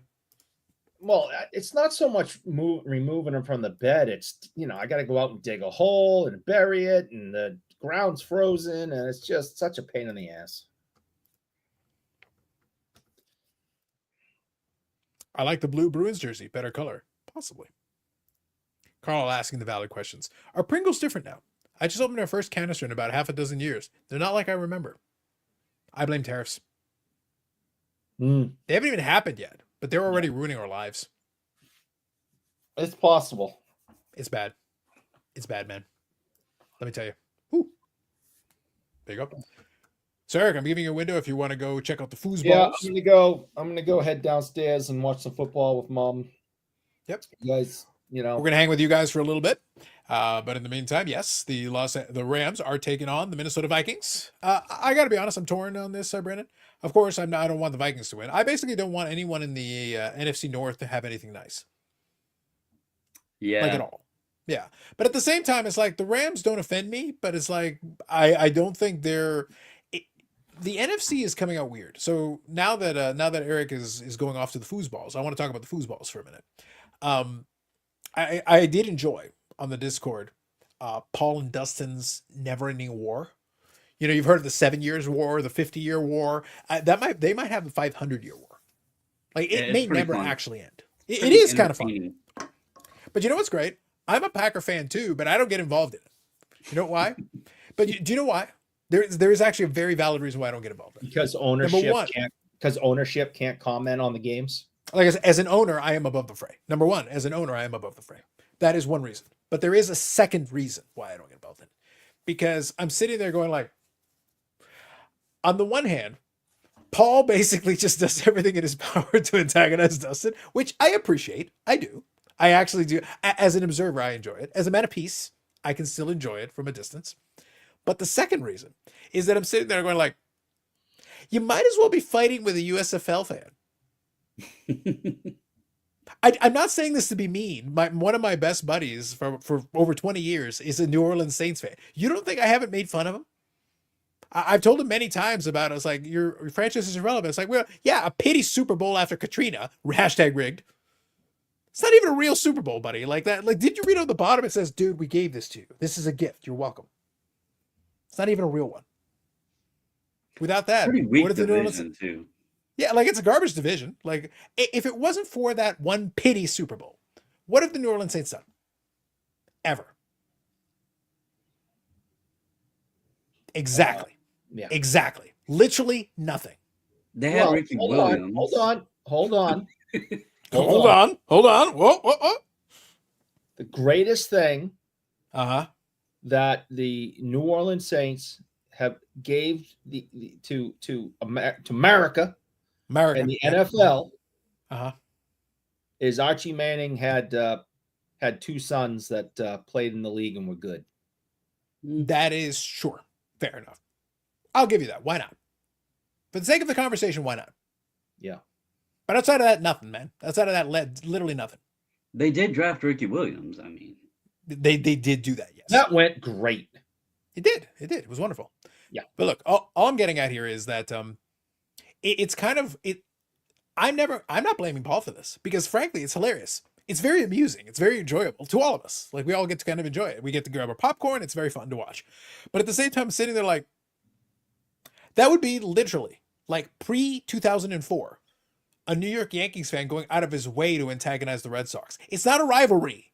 There's no rivalry. You get your ass kicked. That's the rivalry. Like it's a one-sided beatdown. Until 2004, the Red Sox can't even. They try to call it a rivalry. It wasn't a rivalry. You get your ass kicked. That's the rivalry. And even since 2004, hey, 4 World Series, man. Full credit for that. That's legit. But it doesn't change the fact that up until that point, when it was doing the two teams, it was a one-sided beatdown the whole time. Now going forward, since the turn of the century, the Red Sox can legitimately say they have had vastly more success than the Yankees, which is 100% valid. That is 100% true. So this century, now 25 years in, they can legitimately say they are vastly superior. Yep, they did it with multiple steroid abusers and a coach that is a known cheater and had to be suspended for an entire year because of it. And as a cyclist, you should appreciate it because cyclists are the drugs. They are the drugs. All right, with that, I'm out of here. I'm going to go down and hang with Mom. I'll see you Go later. for it. All right. Go for Enjoy it. the game, Eric. Have a good night. Bye-bye. Bowyer says, with Mickey Loomis to Saints GM, it might be another 500 years until the salary cap is safe. And you keep telling Dustin about the salary cap situation. You keep telling him. It entertains us all. I'm not going to discourage him, Brandon. I'm not going to discourage him. I'm enjoying it. I'm appreciating it. It's definitely entertaining. Oh, yes. But isn't it great to, like I said, and I'll touch on it in a second. So for the podcast people, it is still a live stream, but it is also a podcast. So for the podcast people, we thank you for checking it out. More videos coming up on the channel. Live streams generally on Fridays at 8 p.m. Eastern Standard Time on the Because I'm Carlos YouTube channel. And for the podcast episode, this is episode number 111. We had a little bit of fun in this discussion. We will come back to this discussion again because there's definitely more things we can say about it. But for now, we'll go with it. But for this one, we'll check it out. And we thank you very much. And we'll catch you in the next one. And now the border is gone. And we continue with the live stream. Carlisle says, do you know the backstory about the University of Georgia stole the Packers logo and then they stole it back? I did see the design. So with the G, I did not hear the backstory. I didn't, but looking at it, I can kind of see it. Like, just looking at it visually. Like, I'm like, yep, that's the same G, but in a different color scheme. Yep. Mm-hmm. So I did not hear about it. Good evening, gents. Good evening to you, CC. Thank you, Rob. Appreciate you. By the way, spoiler, Iraq did receive a package today. And his response to me was, let me make sure I quote this correctly. I want to make sure I quote this correctly. He said, what the fuck is this? Send me pictures, quote, what the fuck is this? That was what he said. And then my response is, what was that? Was it anywhere near the confusion level of the one that Bobby got on? Like, what was that, a couple weeks ago? And Eric had no clue what the package was. It's close. It's probably close to it. But then basically, again, being supremely helpful, I said, common question. It's lined paper taped up. It had wrapping in it. It literally says, do not open until Carlos Live Friday. Carlos has instructions. So that's why he messages me going, what the fuck is this? And I go, is it ticking? I'm very helpful. I'm very helpful that way. Good evening, Orlando. Absolutely. Yes. So, Rob, we will, on Friday, I have ordered Bougie to abstain from doing anything else with said package until Friday. On Friday, it shall be revealed. That will be part of the Friday festivities. But thank you. I appreciate you. Rob did let me know in advance that it was coming, and it did arrive. So now we know that is the case, and we shall enjoy. And his last response to that was, I am horrified and inquisitive at the same time. There you go. It shall be, we'll have some fun with it. But yeah, I got a heads up on that one. So thank you. Thank you, Rob. Very generous. Much appreciated.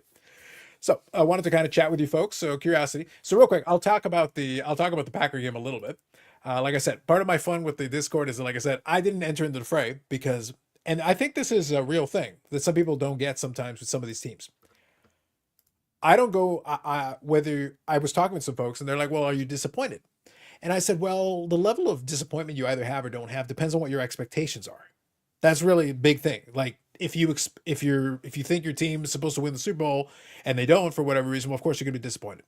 Anytime your team loses, you're going to be disappointed, right? If you're in the tournament, one way or the other, if you're in the tournament, you at least have a chance. You at least have a puncher's chance. So you never know. Last year, the team was ahead of schedule. They played very well down the stretch. But here's the key. Last year, they played well down the stretch. Had to play their way into the playoffs, and then came across a Dallas team that was basically like they were primed for an upset. They were really perfectly suited to it, and they were very competitive. They played very well, even in defeat that last year. So automatically, the homers are sitting there like, "Oh my God, we could be a Super Bowl contender next." Well, sure, in the sense that you can get to the playoffs, we'll see. But I was watching the season. The first game of the season, Jordan Love gets hurt. They have the first game against the Eagles. They managed to rebound. Malik Willis plays well. Like they figure some stuff out. They managed to win some games. Awesome. Great. Jacobs played extremely well. Like, you know better than anybody else what a good running game can do to like really set you up beautiful. Well, Jacobs, he wasn't Derrick Henry, but 1,300 yards is damn good. Like it's real good. And it sets you up very nicely. It gives you a nice weapon that allows you to, but they never established a number one wide receiver. They were figuring that out the whole year and trying to make it work. Jordan Love never got into the rhythm really. He had a couple of good games here and there, but it never really got together. Here's the bottom line. The bottom line is that even looking at the schedule, when I was looking at it, they lost their last 2 games, which is not great. No momentum going into the playoffs. The last meaningful game they played was in Seattle, which is over a month ago. So that was the last team they actually beat that was any good. Because right after that, they beat the Saints. That's why I say like, and they literally, I think they shut out the Saints. Like they demolished them. So it's like, but again, it's the Saints. They're not very good. So, borderline a USFL team. Like, honestly, they're just not very good. So they beat up on teams that were weaker, and against teams that were good, they basically went over. Well, you're in the playoffs. You're going to play good teams in the playoffs, right? And you're playing the number 2 seed as almost, I don't remember, like, they were close to like a 10-point underdog. So, Brandon, how disappointed can I be that they lost to a team that was the number 2 seed as a number 7 seed, playing badly and limping into the playoffs? And then they got a bunch of players got hurt along the way. Jordan Love played badly. But at the same time, the Eagles probably should have won by 30. Like, they really didn't play very well. If I'm Andy, I'm not super comfortable. I hope the Eagles have a better performance against a better team, or else a better team will exploit those weaknesses and throw them back in your face. If you don't play if you're the Eagles, if you don't play better, it's not going to work out. I think last year you had more expectation than this year. And last year was an unexpected year because nobody thought the Packers would get on a roll or Jordan Love would, do what he did. This year, just hearing, seeing the games, hearing you talk, but also the fact that the team itself was kind of on this roller coaster.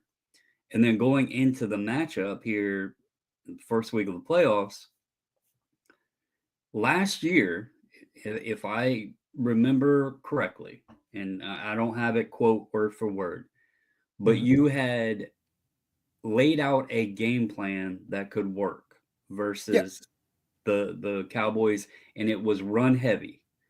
Yes. I can't remember the player. I can't remember all of the details, but you had laid it out, right? And said if we run the ball, manage the clock, yada, yada, we could actually win this game. You went into it with not expecting to, but there was a possibility. There's a scenario, yeah. This year, y'all have Josh Jacobs, great running back. But you go into playing the Eagles, who had Saquon Barkley. Yep. So even if you could manage and run the ball, well, there's a guy on the other side that led the league in rushing. So that strategy wouldn't have held as firm. The irony though is that if you check out the stats of both teams, they actually ended up very even. The difference in the game really came down to turnovers, wasn't it? Super turnovers, yeah, because Jordan Love gave up a bunch of interceptions, but I think it was on the opening kickoff. They fumbled. And on that first possession, literally short field, the Eagles scored. Well, just for keeping track at home, the Eagles in the first half dominated very well. They were only up 10-0. I'm sitting there, I'm literally sitting there going like, okay, well, this isn't a good first half, but like, if I'm Philadelphia, like I want to be up 20-0. I want to be up 25-0. Like they should be rolling these guys. Like they dominated the first half, controlled it, literally got right off the blocks, scored immediately because of a fumble on a kickoff. And at that point, and then the first drive for the Packers was the 3-and-out. Like if you're Philadelphia, you should be running them over at this point. My point to it was, you asked me, should you be disappointed or whatever? Your expectations were different this year. I don't think that going into playing Philadelphia, you had an inkling of thought that the Packers would pull this one off. Whereas last year, you actually were pretty confident that they had a chance, and they indeed won. So to say that you're disappointed or whatever, I don't feel that you were on that level this year. No, like I think I was extremely. Of the team. I think this is what I said. I have a lot of fun with what Paul does. He's very passionate about it. I enjoy, like I said, his and Dustin's back and forth. It entertains me. Like I said, it genuinely entertains me. I'm a Packer fan, but I'm also very realistic. And for Josh, you're welcome. I'm glad you were able to catch the under. That's good. The Packers defense played pretty well, actually. I was extremely impressed. All things considered, they held. Saquon wasn't really able to go off on them the way that people would. Like, you would have thought that Saquon would have run right over them. As it was, he played well. Like, it wasn't like he played terrible, but Josh Jacobs also played well. So, like, they kind of neutralized each other. The differentiator, I want to see if I can find the exact breakdown on it. But I want to say Jordan Love had 4 interceptions. Like, it was a lot. See if I can find it. I thought he had but 2. No. I wish it was 2. If it had been 2, the Packers might have won. I'll see if I can find it here. Let's see. But anyway, so bottom line was that it was not a good performance at all. It was almost the worst possible performance Jordan Love could have had in that game. And even then, like, they were still in that game. It was 3 No, he had interceptions. 3. Yeah, so 3 interceptions. He was 20 for 33 with 212 yards. Jacobs had 81 yards on 18 carries, but that's still 4.5 yards per carry, which isn't terrible. Scrolling ahead here, I want to see if I can switch over. Can I go over? Yeah. So the Eagles, but here's the difference. Okay, Barkley had 25 carries, 119 yards, 4.8 yards per carry. Josh Jacobs was 4.5. It's not like the two were so far apart. The big differentiator, and what's funny, Jalen Hurts had 2 touchdowns and no interceptions. He threw for 131 yards. That's not amazing. Like, that's not massive. Overall, It's okay. Overall, stat wise, I mean, it was a pretty damn even game. Yeah, here I got it in front of me. You Here had it is. 74. Well, I was going to say everything was even all the way down. Like, y'all That's what I'm had saying. 74 more yards passing, but they had 62 more yards rushing. Yep. Yards per play was Penalties almost were identical. Even. The First downs was possession almost time equal. even. Only thing that wasn't even was the turnovers. Correct. Yeah. Exactly. Like, Even it was time a of balanced possession. game other than that. Mistakes. And that, Brandon, is why. So on the one hand, I'm not disappointed because I wasn't impressed with their play down the stretch. So that did not surprise me. What is disappointing is that despite these failings, despite these shortcomings, they were still in this game much later than I would have thought. And if I'm Philadelphia, you'd better put on a better performance against your next opponent. You cannot expect to put that performance again against another playoff team and expect that to work twice. You better play better. I'll tell you, like, and I don't know historically how Hurts and all of them have done after a layoff, but I was actually glad the Ravens didn't rest their players the final week of the season going into the playoffs, because every time they've done that, they just came out sluggish as hell. And so I was actually happy that they played the starters. They went for the division title and everything. And, you know, I think they were more sharp going into this week. When you talk about expectations and disappointment, people have put so much, down talk on Lamar Jackson in the playoffs and this, that, and the other. And it's kind of I don't want to compare the two, but going back, looking at it, it's kind of interesting because it's almost like the Manning Brady, rivalry back in the day. And there was always talk, I lived out in Indiana. There was always talk about, Manning not being able to beat his kryptonite of Tom Brady and everything else. And it's kind of that same feeling. So I don't want to ever say that I'm disappointed, because I know we not only have, Mahomes likely that will be a matchup at some point, but we have to get by Josh Allen. And I'm like, Yep. None of these games are a given, the AFC is tough. So I was happy, because I can't stand the Steelers, that we beat them. And, it was pretty comfortable. They started, Wilson started doing some stuff in the second half, but that first half, it was holy shit, we're stomping them, but if they go to Buffalo and, the Bills win, yeah, it would suck, because another great season and didn't get to the Super Bowl or whatever. But at the same time, I know the Bills aren't a chump team. Like they have a great team too. So I'm not saying it's a gimme. I'm gonna go into it just hope we win. And that's the only thing you can do right now. So I think that's fair, but I will say this, just as someone who has experienced it from the other end of it. And I'll read Carlos' comment because I think it's a really good one. And by the way, thank you for offering the background. I appreciate that. But the thing is that I genuinely believe in team windows. I'm a big believer in team windows. And if a team has the right components, let me just put it this way. I'm not telling you, I'm not trying to put any additional pressure, not trying to do anything. All I want to offer is the following, and that is this. I believe that Kansas City is going to pose a tremendous test. I think the Buffalo is going to pose a tremendous test. However, if you can get past Buffalo, they have to beat Kansas City. Yeah. This year is a wonderful opportunity because Kansas City has gotten back-to-back Super Bowls. That's hard. That wears down on a team. So they're not at their strongest. They're still a very tough team mentally and physically to get there. It is not easy to let's put it this way.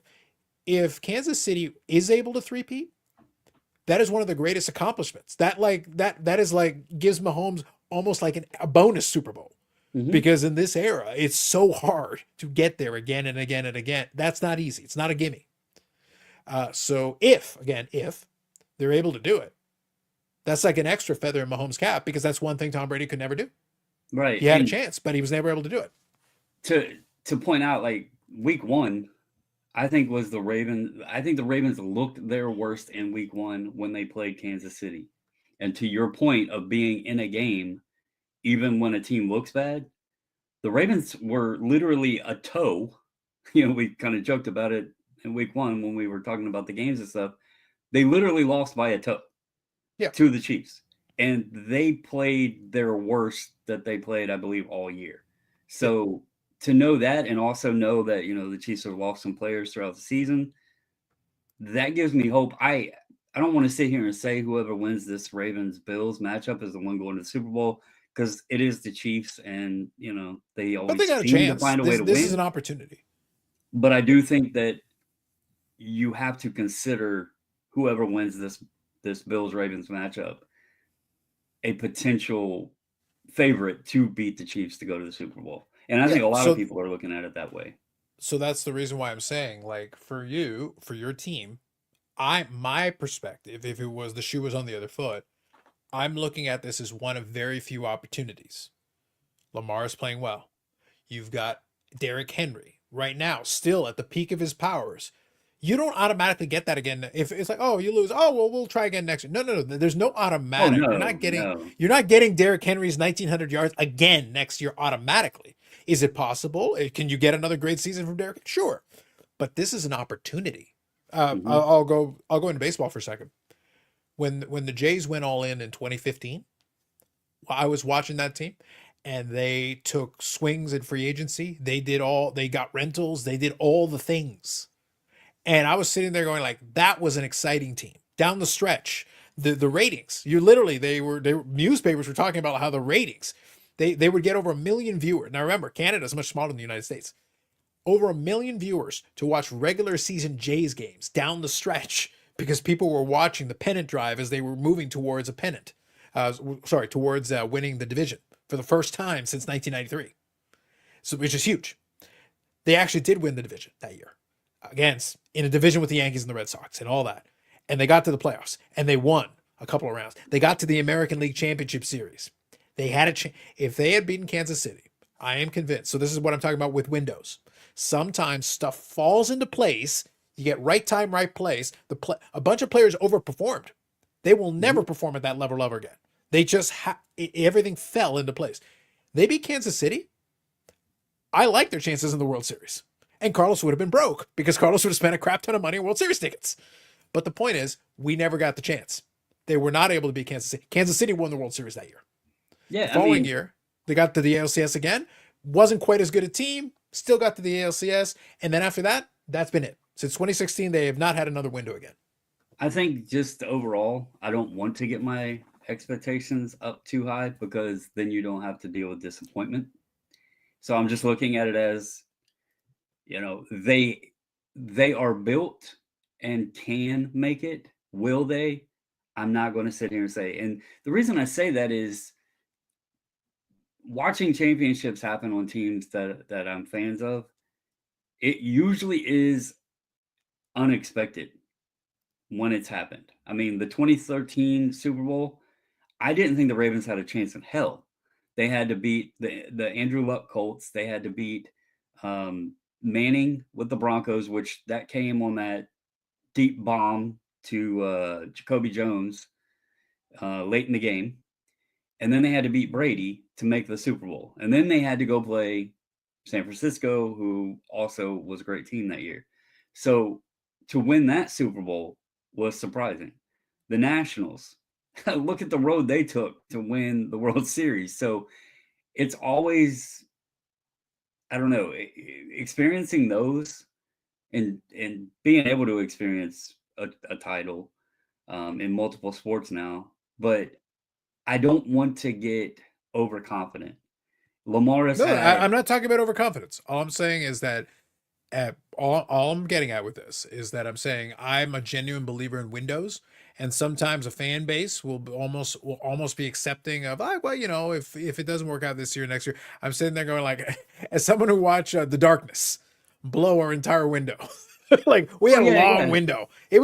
After a while, it got to be like, I'm tired of you telling me the window's still open, which it was technically all those NFC Championship appearances. But I'm like, but you actually have to get there. You have to cross that one more line. And we got right up to the line and couldn't cross the line. And it was frustrating. It was more frustrating than anything else not crossing the line. I think I just want to read. Go ahead. Go ahead. I just want to read Carlisle's comment because it's a good one. I want to make sure I read it. When Vince Dooley was hired to be Georgia's coach in '63, he wanted to redesign the helmet logo. An assistant coach wife designed a logo. Dooley thought it looked like Green Bay's, adopted in '61. Truth. He wrote Lombardi and got his permission to mimic the logo. Then later Green Bay liked how UGA's G was more nuanced and beefier, so they adopted UGA design. Lombardi gave Grambling permission to use that logo as well. Yeah, you're right, Grambling. I hadn't thought of that one. Sanderson to Orr, where'd that handsome guy go? No idea what you're talking about. Jeff here says, is the Ravens-Bills game in Buffalo? I think Bills are higher seeds, so it has to be in Buffalo, no? Yeah, it's in Buffalo. And Buffalo, Will actually asked last night in the Discord how Lamar performs in cold weather. And they've actually, I guess, I don't know if it's statistical studies or what, but they said that he's actually the best quarterback in the league in cold temperatures.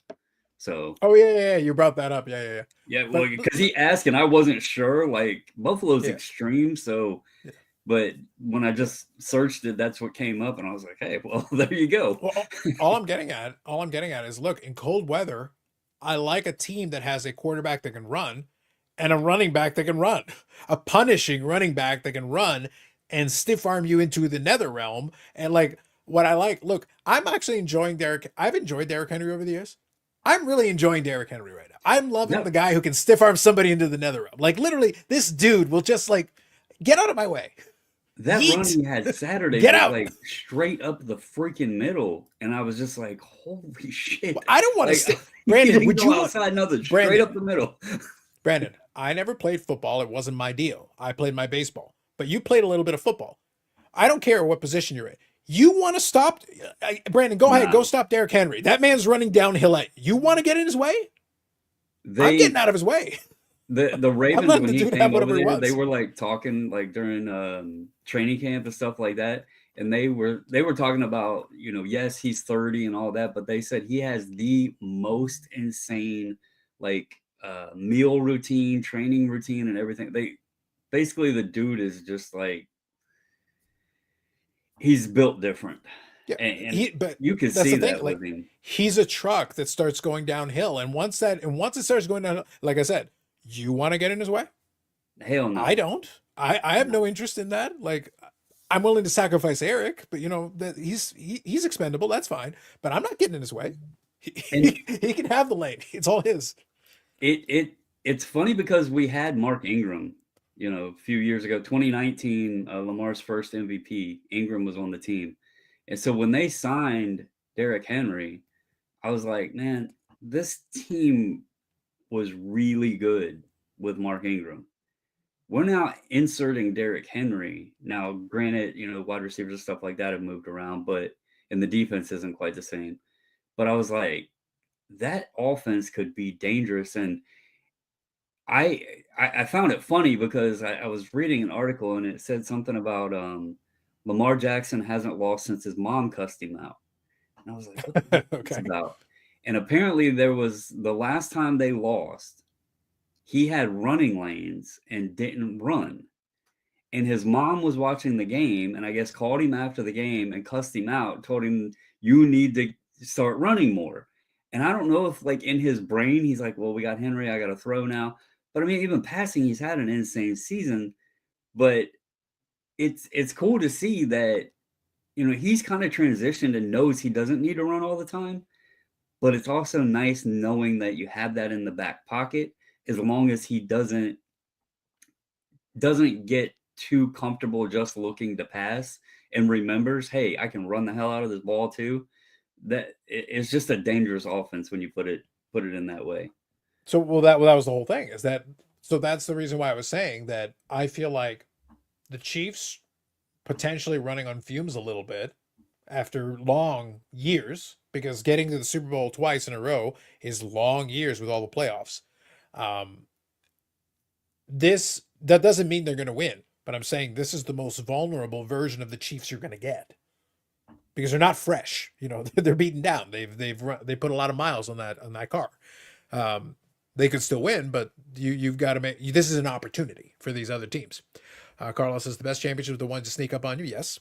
When you're picked to win, it's more relief when you win and disappointing as hell when you don't. I think that's a fair point. Good evening, Baz.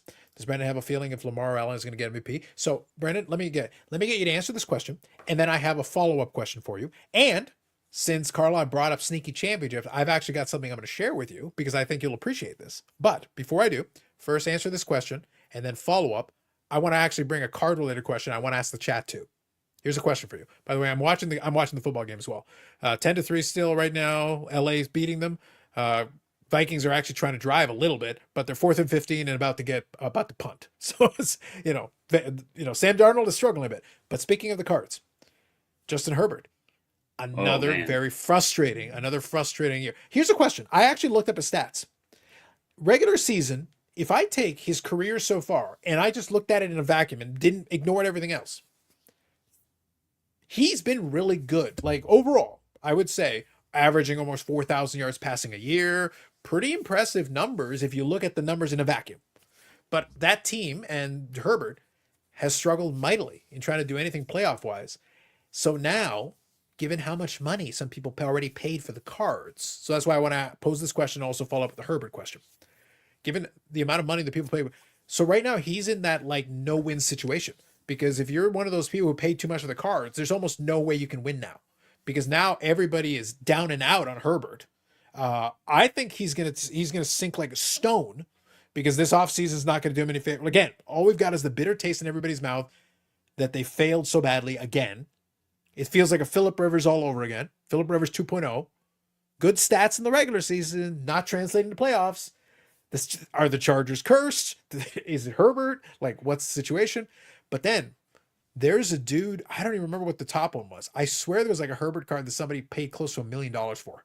Mm-hmm. We've actually... They're dead. That person's dead. There's like, he could win a Super Bowl down the road and it still won't salvage that card. That card's dead in the water. I have photos of some that we've graded. In fact, my biggest sports card that I've ever sold... Yeah, it was a Herbert, right? Yeah, it was a Contenders Optic Rookie of the Year Contenders Gold out of 10 auto that I hit in a random break that just felt like good.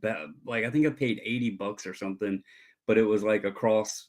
I think it was like 2 cases or something like that of Contenders Optic, Okay. and I got the Chargers and hit that card. I sold it for $6,800. And I never even seen it in hand, never touched it, nothing. I posted on Instagram. Somebody reached out to me, asked if I would sell it. Sure, let me get your address. I'll give it to the breaker and they can ship it straight to you. And what made that card even better is the person sent it to PSA, had it dual graded, the card and the auto. It got a 10-10. They had either PWCC or Probstein auction it, and it only sold for $4,400. Okay. I was like, holy shit. Like, they threw the offer to me. Yeah. And then they did all the grading, paid all the fees, had it consigned, everything, and right chopped off the top, it sold for 28 or 2,400 less than they paid me. So I was like, glad I sold that. So Nice. as for the question, Yeah. I'm going to pose this one and the Herbert in terms of his card prospects. So those two, I'll come right back. this is a tough one because they both had great seasons. Lamar did something that no other quarterback's ever done in terms of the passing yards and rushing yards, and then the touchdown to turnover or interception ratio. He has 2 previous MVPs. This would give him his third. I think a lot of people would complain if Allen doesn't get it, but then there's also other players that I think could be in the mix. I mean, you got to look at Joe Burrow. Like, he had a hell of a season too. I think my true feeling, to be honest, they're not supposed to take playoff games into account for these awards, but I have to have this feeling that whoever wins this weekend, it will play into the award. And I know it's not supposed to, but I don't know how it couldn't persuade the votes. I think, of course, I'm a Ravens fan and I want to say Lamar, but I've heard people say, why not do a co-MVP? I guess that's an option as well. So, but either way, there's been a lot of players have great seasons this year. As for the Herbert thing, I seen a post. I don't remember who made it, but it was for an NTRPA that I believe was like 70 some thousand, and then dropped down to, I think the last sale of it was 20,000. It that performance, like, what the thing with Herbert and the interceptions is, and we were just talking about the Ravens and Derrick Henry. The Chargers literally have J.K. Dobbins and Gus Edwards, both of which were Ravens running backs. J.K. Dobbins started the season on an absolute tear running the ball. I was glad to see that dude because he kept getting hurt. I was glad to see him having a strong year. They ran a combined 17 times between Dobbins and Edwards. They handed the ball off to Dobbins 9 times in that game. And in the first half, that game wasn't like out of reach. So I don't know, what went through the other Harbaugh's head to, maybe once they got behind, they panicked. I don't know. But it was just surprising when you have 2 strong running backs there and you're just going to let Herbert keep throwing the ball and throw interceptions. I actually seen a meme that said, F it, there's a Texan down there somewhere, and it had Justin Herbert, and that was kind of the feeling. Yeah, I would not want to sloppy be for him. holding his stuff right now. Oh no, the holding, I think you'd be very uncomfortable. I will say though, like, if I I'm think it's a being good buying opportunity. that's what. once So they this was kind of my follow up question here.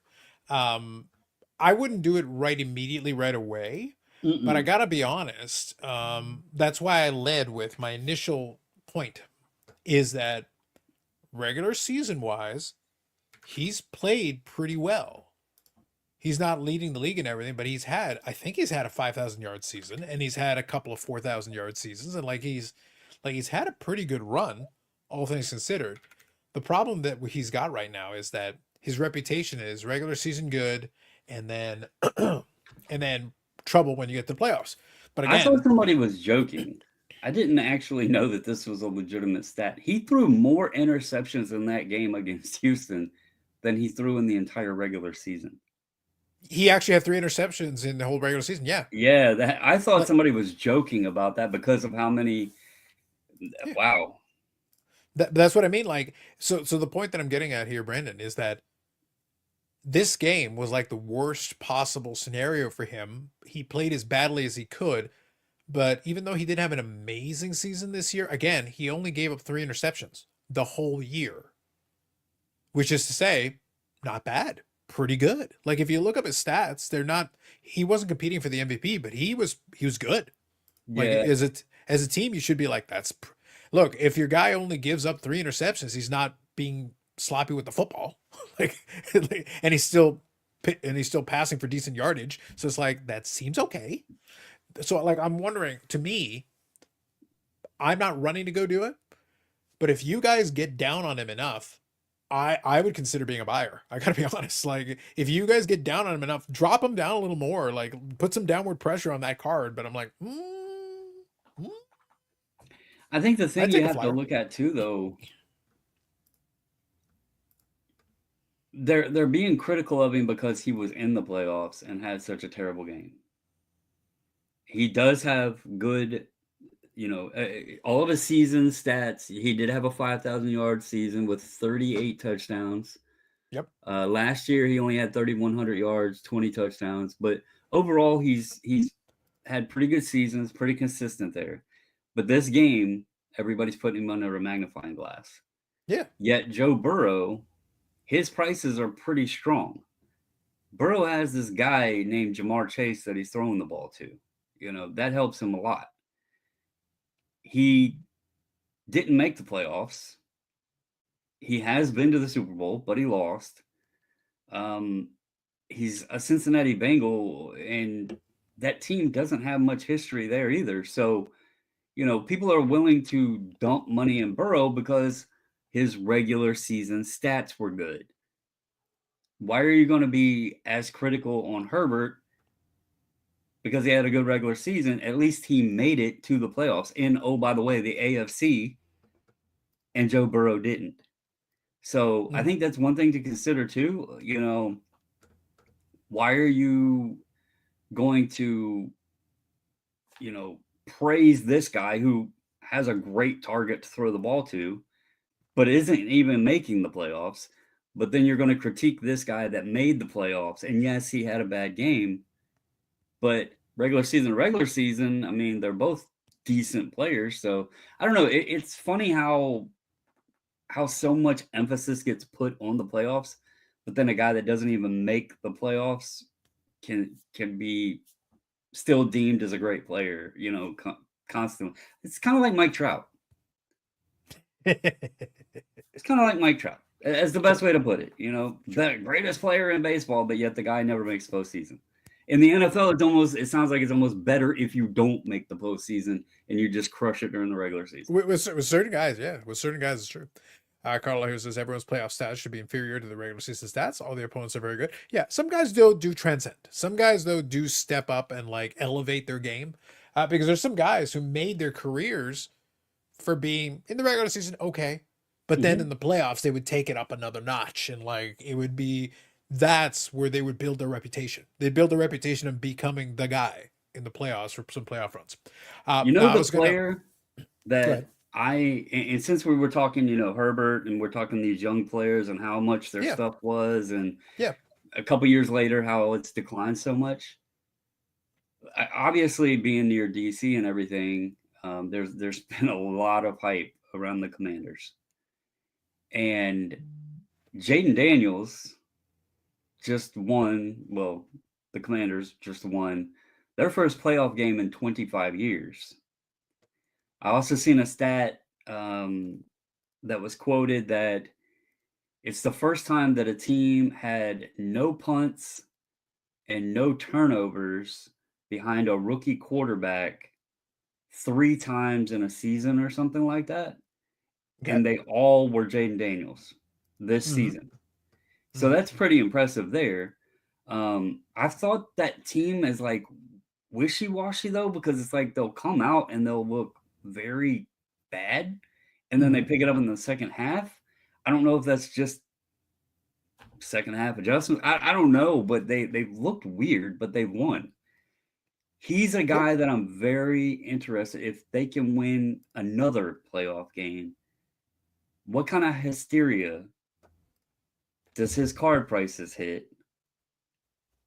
And is he someone that can have a successful career? Because this team he's playing with right now is basically an interim team. Like they signed some vets just to put them on the field to get a squad together to go out there and play some games. He doesn't have, guys that obviously McLaurin and stuff, but most of that team is just they were short-term signings to put a crew out onto the field. So even if he does have, let's say he wins another game or whatever here in the playoffs, I just see people going crazy on him. And there's such a risk because you don't know just even what he's going to have around him in the future. I mean, so he's one that I'm very, very curious to see what happens with. Right now they're playing with house money, so that's kind of the big thing for them. So Carlo here says, good opponents make it easier to have bad games. That is true. That is true. John Smalls was the beast in the postseason. I have no idea why. He was a gamer. He went for it, man. Is Jaden Daniels better than Mark Ripien, though? That is, I have no idea why it didn't translate to the regular season more often. True. But, Smalls had some good regular seasons as well. But, like, for some of those guys, the playoffs is more important. Now, since you brought up, the whole playoff thing in Washington, I figured you'd appreciate this. I won an auction in this past weekend's Fanatics Live. I did, yes. I was victorious. And I appreciated it on levels because it did a couple things for me. So I think you'd appreciate this. So I will share what I was able to purchase. So allow me to show you.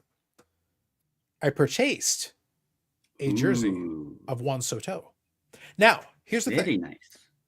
This is actually a generic kind of cheapo jersey. But here's what's interesting about it. So let me share with you my point here. So here's the Soto autograph. There it is on the number. Okay. Now, it is Beckett witnessed with a serial number. Now, this is kind of fun because the Beckett witness is obviously what it sounds like. But what happens is with that serial number, with that number there, you can actually look it up. Now, the Beckett website, as we've noted, is a piece of trash. However, I was able to navigate the labyrinth of the Beckett website and pull up said certification number, and it shows me what the item is and player and the date that it was witnessed. Ooh.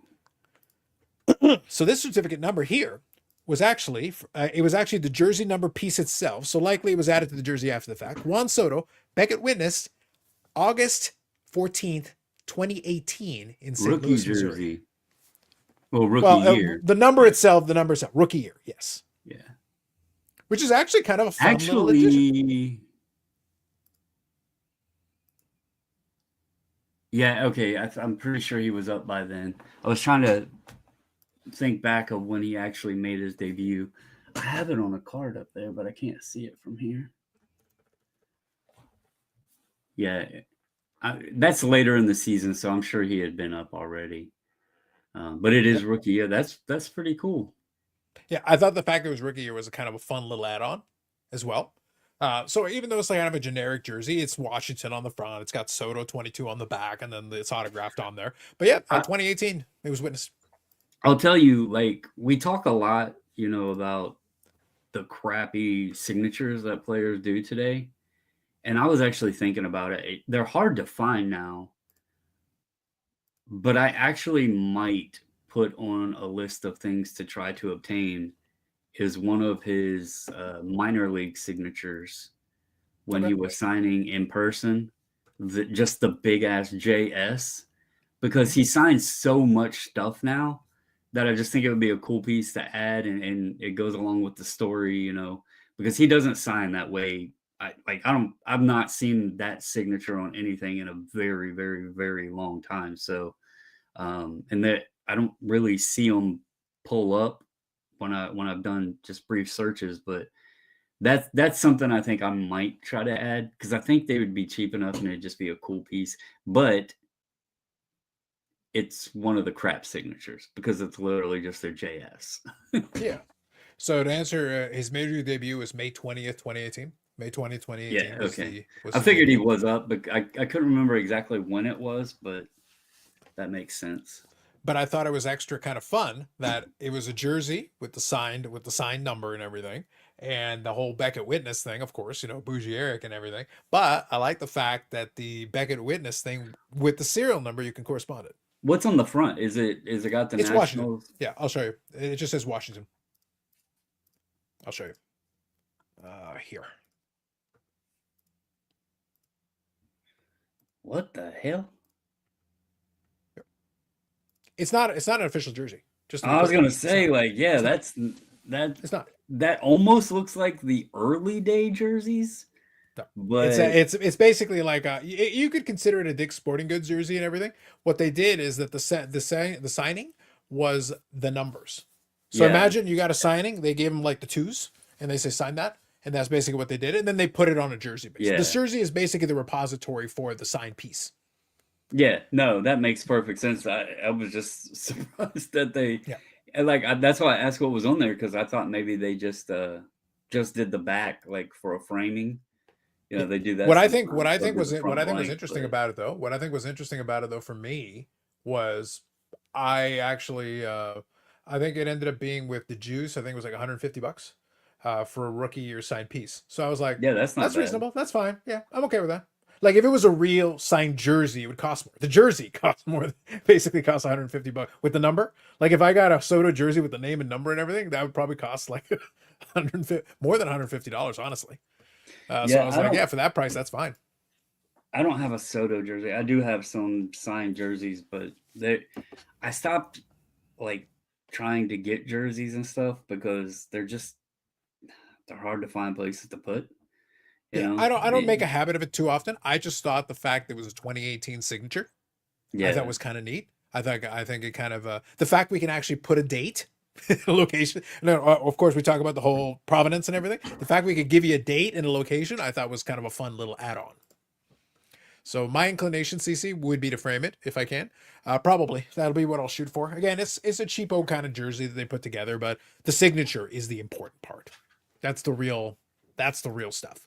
It's the signature and the fact that we actually can date it into a location. That's kind of cool. So I thought it was a fun addition, and I was able to get it cheap enough. I didn't think it was an inoffensive price. So I I wanted think to I've shared straight up- this one before, but this is one of my favorite jerseys that I own, and I got it from Nats Park at the wild card game, and was shocked as hell when I seen it in the team store available. But it's the Michael Taylor in number 18, and there was only a handful of games that he actually wore 18 on the Nationals in the big leagues before he switched over to 3. But like Nice. on the rookies, some of the rookie cards will have the 18 jersey. There you So to find this, what like obviously being a big collector of his, I was like, I have to buy it. So Pretty and plus nice, it was at pretty the nice. wild card game, so it was a nice little memento to bring home. But Nice. Carlisle here says, I have a Freddie Freeman autograph on a USA baseball card. He's signed as a teenager. You can distinguish every letter in his signature. Yeah. Early signature for some of those guys, yes. Paul here says, I find a bunch of stuff at discounts on Fanatics. Yes. Hockey is like 20 to 70% off eBay. That is true. Yes. Josh says, did you know it was a 2018 signature before you bid? Yeah.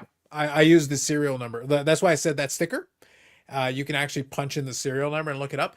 So when I saw it was a 2018 signature, I was like, actually, that's kind of cool. That's a nice little, and the signature itself on it matched up very well with what he was doing with his first Bowman signatures.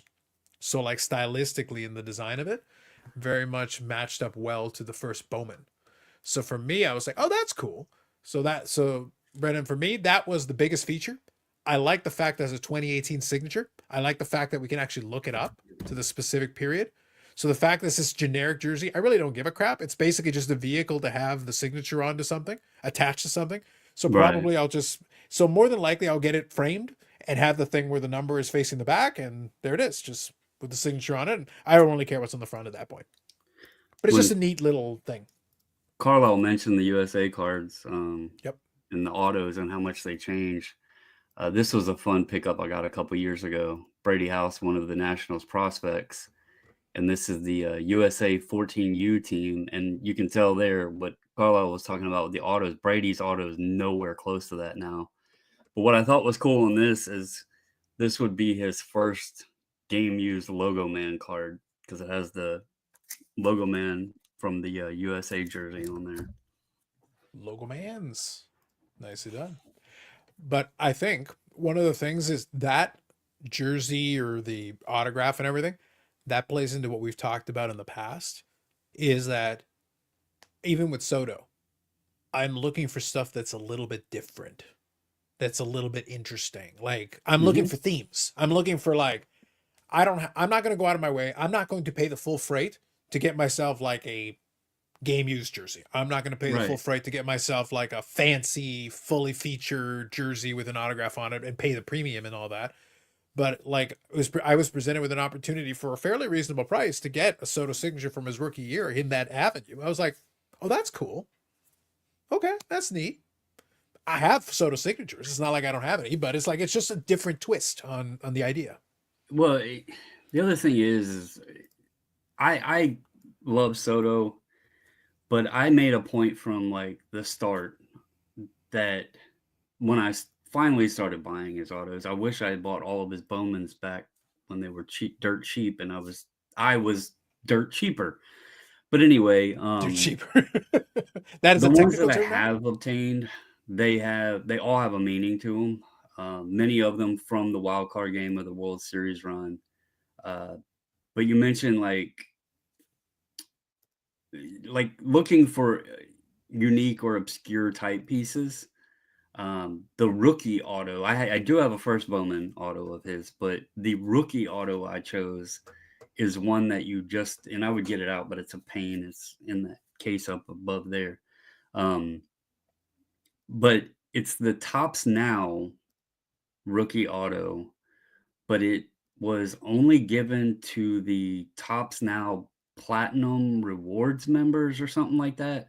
Like you have to spend a crap ton of money, and then they'll give these reward autographs or whatever, and there's not many of them out on the market. And I came across it one day, and I was doing research and like trying to find out how many was even out there. I could never get a total number, but I can tell you I've not seen many of them. So that one, and it has an image very similar to the Bowman's Best rookie auto. So I was like, this is one that you don't see everywhere. It was at a price point cheaper because obviously, people back a few years ago didn't give a crap about Tops Now cards. And it was just, I thought it was a nice one to pick up, more unique than just grabbing, because these guys are so young today. They're going to be signing for years and years and years. And like, there's going to be a billion autographs out there of these guys. So there's no sense of trying to get all of them. Just pick up the unique ones or images or designs or whatever you like and call it a day. So I actually put one back there of his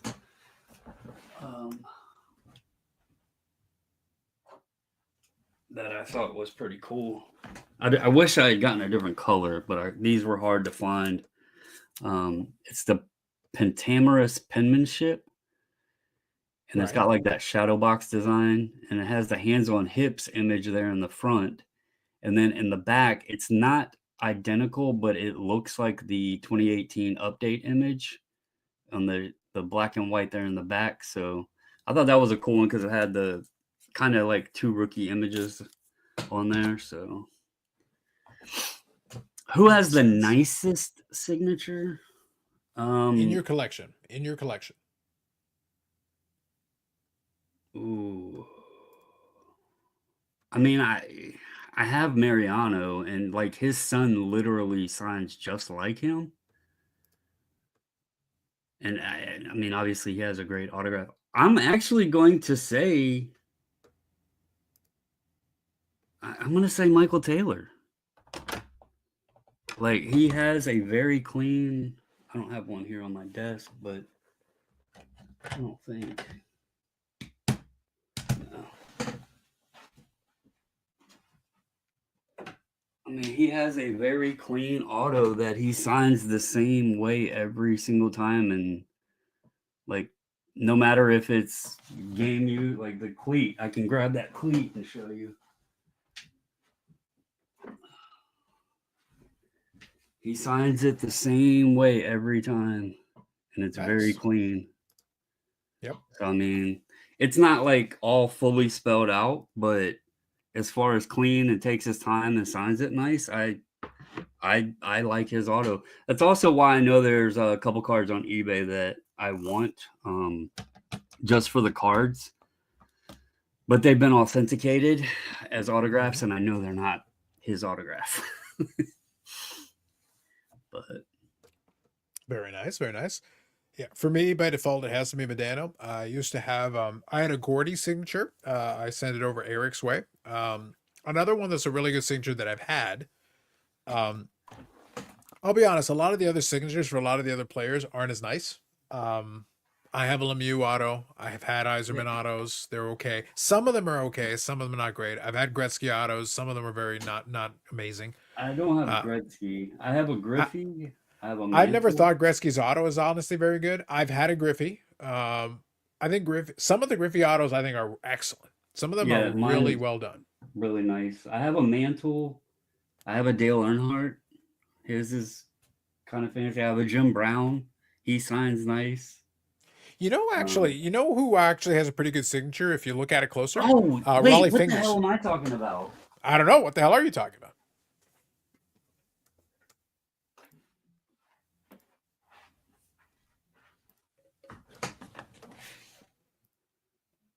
Oh, the Jackie. Yeah. I mean, it's pretty nice. Yeah. But this whole Oh, sheet is pretty nice, but yeah. yeah, I was gonna say you got a bunch of signatures on there. I was gonna say actually one that is not too bad actually, and I thought I had to look behind me just to double check, but Raleigh Fingers. Oh yeah. There's a Raleigh Fingers right there beside the Medano, right there. That's Raleigh Fingers. That's actually not a bad one. Andre Um, Dawson has a really nice it's yes, a bit his is weird, his but is a he's good got a one nice too. one. I have his autograph on a baseball. So that's a good one as well, I would say. I have a few baseball player like I've got a Gaylord Perry, but his autograph is not the neatest. Like I said, the Gaylord Perry one I think up there. I've got a Phil Esposito. The Esposito's not bad. Oh, you know who has a good one? Frank Mahovlich has a decent autograph. He signs a pretty clean auto. Johnny Bauer. Mind you, there's 50 trillion of them, but Johnny Bauer has a decent auto. That's not a bad one. And Those Soto's are ones auto I isn't own. bad. No. I think if he signs it clean, I think it's pretty good. Yes. So it's like those are players that I have in the collection that I can think of, and the auto visually I think about it.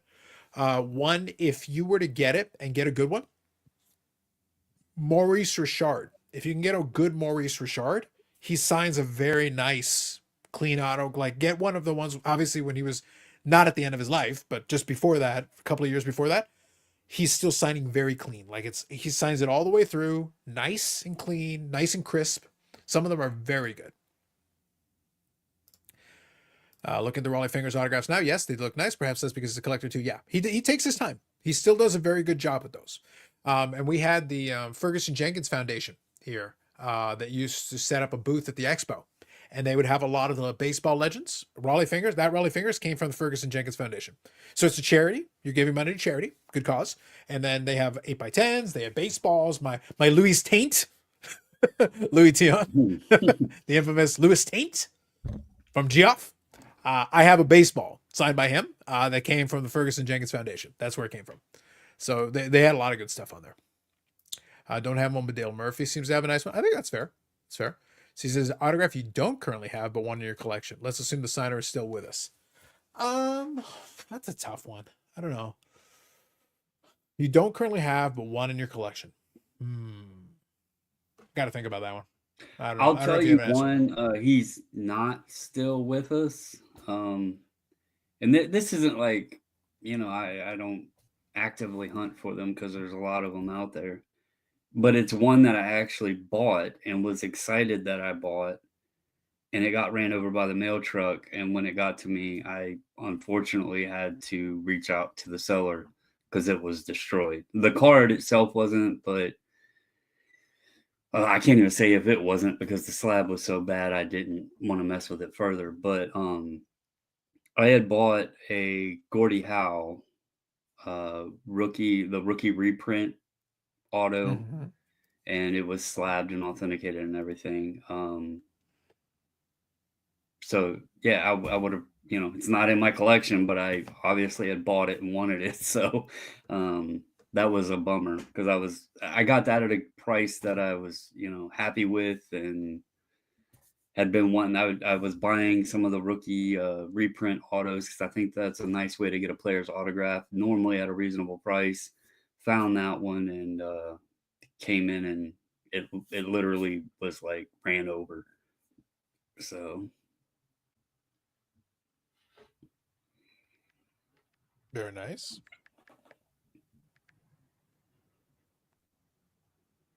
I'm just double checking something while we're hanging out here. John Beliveau. Yes, John Beliveau's a good one.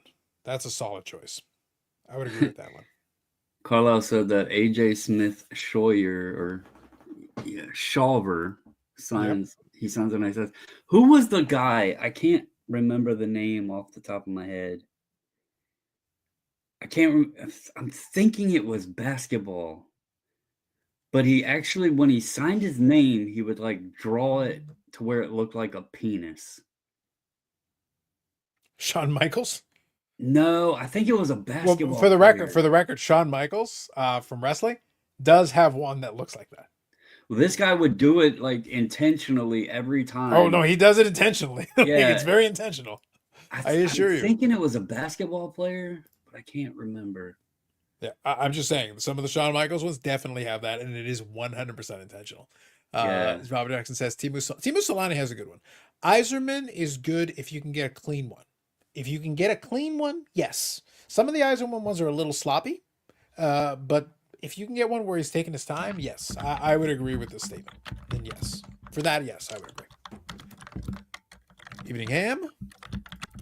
Yeah, Shawn Michaels' autograph is 100% a penis. Yeah, 100%. Like, totally. Like, it's not subtle. It's just hysterically. I was like, dude, really? Come on. You are way too old to be this ridiculously immature with this signature. Like, you know what you're doing. There's something wrong with this man. Yeah, Eisenman Roshados are terrible. 100%. Yeah. Some of them, I've seen a few of them that are really horrific. Other ones, it's clear he took his time. It's clear he put a little effort into it, and you can tell the difference. You can 100% tell the difference. Damn, Rams are running away with this. Yeah, unfortunately. I was kind of hoping for a little bit of competitiveness on this one. I remember the first time I saw his autograph, I thought it was a fake. Yes. True. Fair. So you guys have to forgive me while I'm chatting with you. I'm also I have a continuation of a battle I've chronicled on the podcast, a card that I have made offers and back and forths on and had struggles. Well, it has arrived on eBay.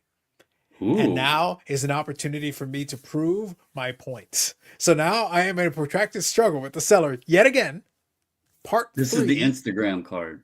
This is the Instagram card. So now it has arrived on the eBay. So whatever it sells for here, minus 13%. Let the games begin, children. I'm trying to win it for basically what I offered, minus 13%. Yes! I'm teaching you a lesson, young fool. I tried to tell you. We'll see. If someone wants to outbid me, so be it. But right now, like I feel like my offer's pretty good, but I know what he wants. Like his first counter offer to me was like, I kind of want to. His counter offer with the fees is already less than his last request. I'm like, let the games continue. I was like, why don't you idiots finally get a calculator? Do some maths. When I offered to you without the fees. Is your eBay name identifiable with your Instagram name? Nope. Okay. Nope. I was like, that would be even funnier. Oh, it would be, but yeah. Like, look, I'm making Brandon, I am taking a stand. I am making a point right now. At the end of the day, my goal, if someone wants to outbid me, so be it. But if they don't, and I win, the $1 Million Man cackle button shall be pressed liberally and with impunity. I would go like even way below what you were. My first one was much lower because again, I got to keep in mind the fee. So when my initial one was, I'll offer you basically what I offered you initially without the fee, and now you've got it with the fee. Yeah. You're about to learn an expensive mistake if you don't find somebody else who's willing to overpay. Carlos says, I was about to Google whose autograph looks like. I decided it was a bad idea. Fair. Vikings can't block. Brams up front is killing them. Yep. I found a Solani TTM circa 96 while decluttering today. Nice. Goose Gossage is a great auto. I believe that. Some of the old school players have good autographs. I got a Solani TTM as a kid. Nice. Speaking of decluttering and stuff, so the guy that had the Bedard card, like I said, I've known him for several years now, and I have talked about all of on the other side of the wall over there, out in the foyer or whatever you want to call it, the upstairs hallway at the top of the steps. I have racks out there that were filled with boxes of cards that I bought a couple collections, and I've picked through them here and there, but I never actually went through them all. And to be quite honest, I don't know when I would ever have the time and to go through them, list them, sell them, all of that stuff. So he was here, and like I said, he came up here and everything, and I showed him the stuff, and I was like, dude, if you're interested in this, I'll sell it all to you. And so we made a deal. I helped him carry it down, load it up and everything. But there was some boxes that I knew I had set out there of moving stuff out from here that I didn't want to let go in it. So he was letting me, make sure I wasn't putting any boxes that didn't belong. But as I was looking through boxes, I seen this little gem sticking out. And I asked him, I was like, do you really mind if this is included? Because this is just like becoming a meme at this point. I mean, you can't get a better grading company. BCCCG. And then you have the Chosen leaf, Rosen. the top of the line leaf. Now, check the centering out on that card. Fire. All I'm saying is fire. I was like, do you care if I hang on to this one? I don't think it's going to harm you in the deal at all. And so he agreed. So I got to set that one aside. But come on, Brandon. Centerpiece. Fire. Pure fire. That's all I'm saying. That one might make its trip up to the northern area. I have made so much hay out of that stupid. Brandon, like that collection is if I ever need to prove to anybody what collecting for the hell of it because you don't give a shit is, like that box, someone is going to go look at it and go like, how could you have possibly, why would anyone intentionally? Because I can. Here's my question though. When you fill out customs forms and you're shipping things, can you put negative? I like at this point. So here's what's gonna happen. What's gonna happen is if your fucking tariff thing goes through, I'm gonna get paid. Is what's gonna happen. They're gonna cut me a check. Is what's gonna happen. Make it 25. Make it 250%. Your stupid tariff. I don't care. I'm gonna get paid, bro. I'm gonna get paid. It's gonna be awesome. I'm gonna be rich. Yep, absolutely. Guys. Other than the obvious. I've got certain pillars. My Medano collection is a long-time pillar in my collection. Long-time pillar. My Jamie Benn is another one that I collect. Not as aggressively as in the past, but I'll still look for them. Like, occasionally I'll still find some stuff here and there. The Chosen Rosen one is me just, like, as the English would say, taking the piss. Like, I'm just screwing around. Like, my goal in life, in that collection, what's the rarest, what's the coolest card? Like, if it's 2018, and we're spending big hashtag invest money. If we're Geoff and we're chasing Jasmine Ritter in 2018, what's the card? What is the card? And my question is, how cheap can I get it? Well, I want national treasures. I want gold prisms. I want one of ones, whatever I can find, but I want it on the cheap. I want it at dollar store price. The first time that it hit me how bad people are going to wind up losing long term was at Chantilly, and I was digging through a guy's bargain box, and there was several Brady Quinn National Treasure RPAs in that box. And what he had them priced at, I just looked at him and I was like, man, did you own these when they were big? And he was like, yeah, unfortunately. And you think about that, like, Josh Rosen had everything. He was the first pick. Well, no, he was actually. Well, he was the highest drafted quarterback, wasn't he? No, he was actually Baker was first. Darnold was after him. I want to say he was the third quarterback in that class. I think he was 10th. For some reason, I was thinking he was higher. Why Yeah, was he was that? he was in the upper side of it. He was the highest drafted UCLA quarterback.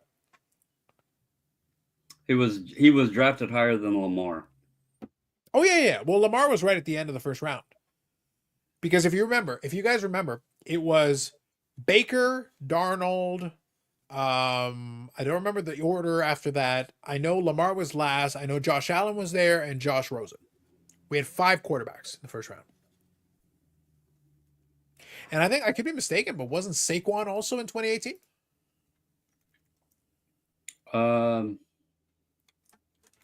I believe so, yes.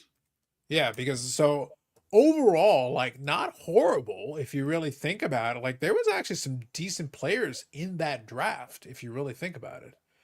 So let me see if I can find the order here. I will find it. Saquon was 2. Yeah. So Baker, Saquon, Rosen Darnold. was 10. So, okay. I don't know yeah, why I I thought he so. was number 1.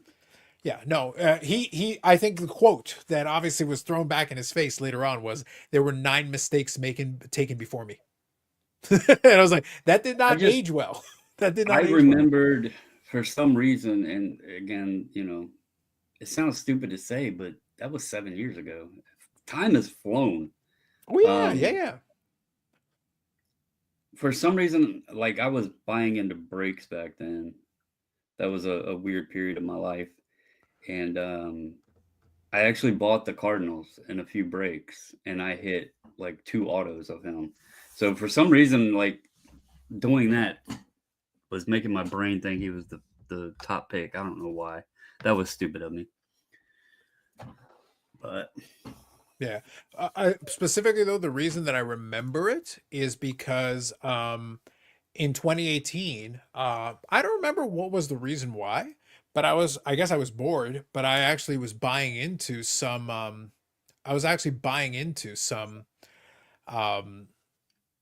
breaks, and then also I bought boxes. So I actually bought a box of 2018 Prism back then.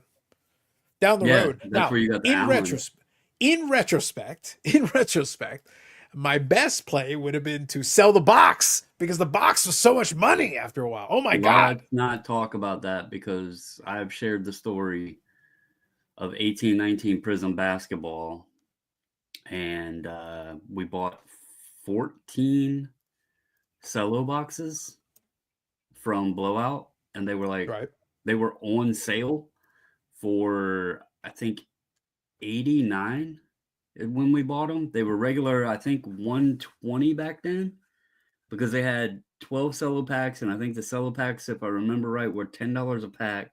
So regular price was $120, and in September of 2019, I think they were on sale for $89. We bought 14 boxes of them. And during the pandemic and the boom and everything else, we looked at Blowout's site at what they were selling for and figured it up, and we would have had like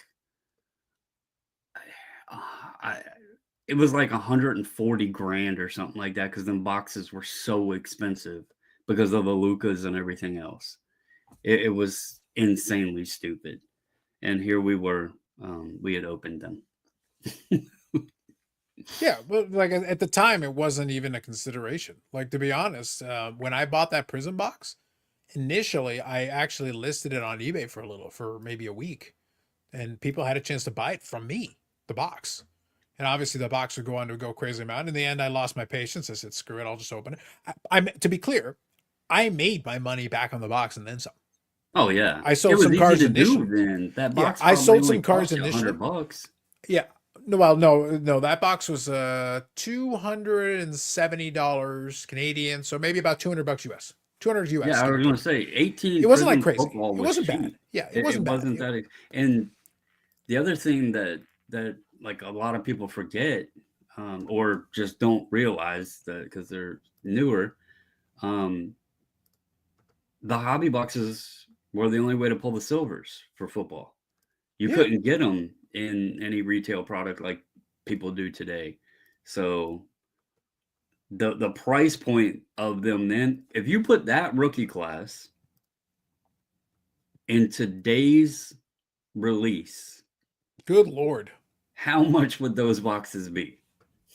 100 trillion, zillion, billion dollars. Like, it's stupid. Like that rookie class in today's market, that box would be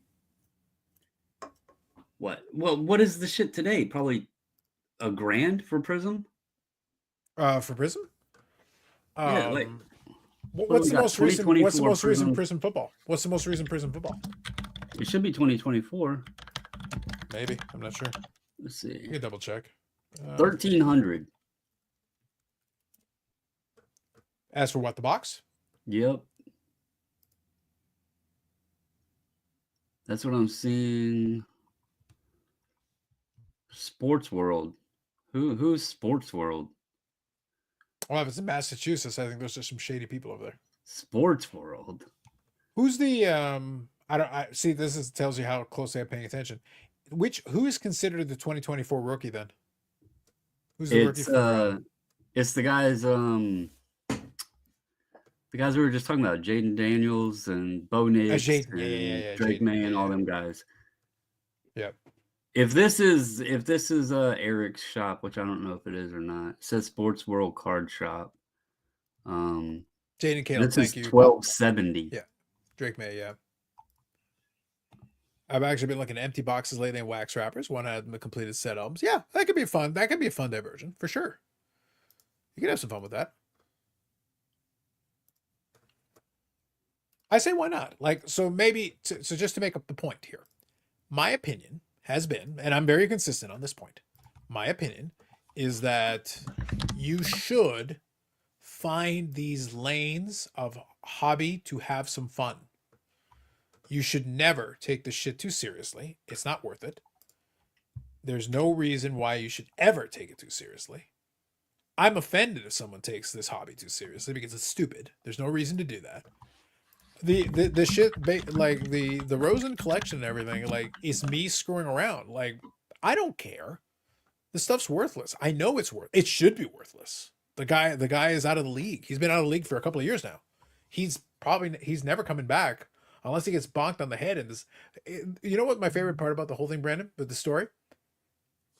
With the state of the NFL and the need for quarterbacks, if that guy would just get over himself and find a quarterback coach and actually try, somebody would give him a shot.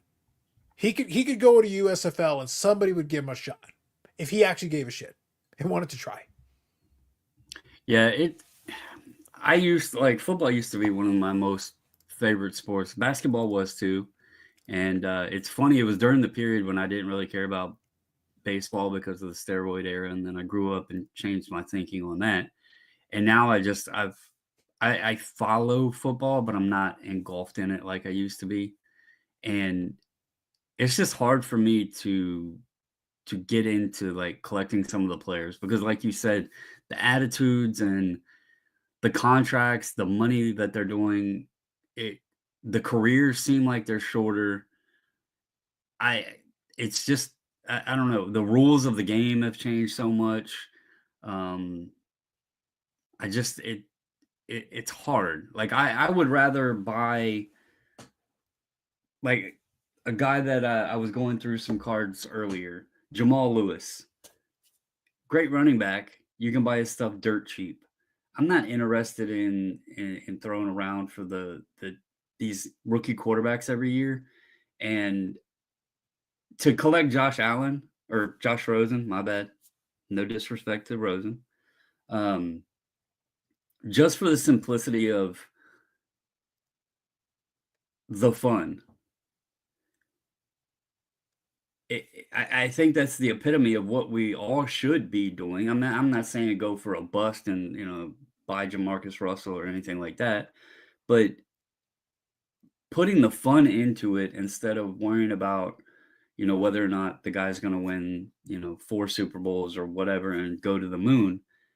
It takes the pressure off of it. It's like we were talking about the playoff games. You can buy Josh Rosen, you enjoy it. Yeah, you might, some people might say you're stupid, you're wasting money or whatever. but you're literally having fun. And at the end of the day, you're not losing anything because you are having fun. You're enjoying it, and you're Well, not. you're touching on it though. I literally, this is something. Let's touch on this for a second. And since we're having some fun, like I'm watching the game, obviously this game's getting out of hand. If Darnold, Darnold doesn't figure himself out, he'll be joining my collection soon. So I'm just saying, I got a couple of Darnold. I can add a few more. Don't worry. So anyway, bottom line, the thing is this. I think we, the collective we, need to get out of this really weird habit that I don't understand why people started it. I don't have this problem, but at the same time, allow me to give you the permission. You don't need to explain anything. You don't need to give qualifications. You don't want to be like, well, I know that. I don't care. I'm going to collect whatever the hell I want for whatever reason I feel like because I want to. I'm You not know what asking a your part of it permission. is? It's not your money. You know what I think a big part of it is, though?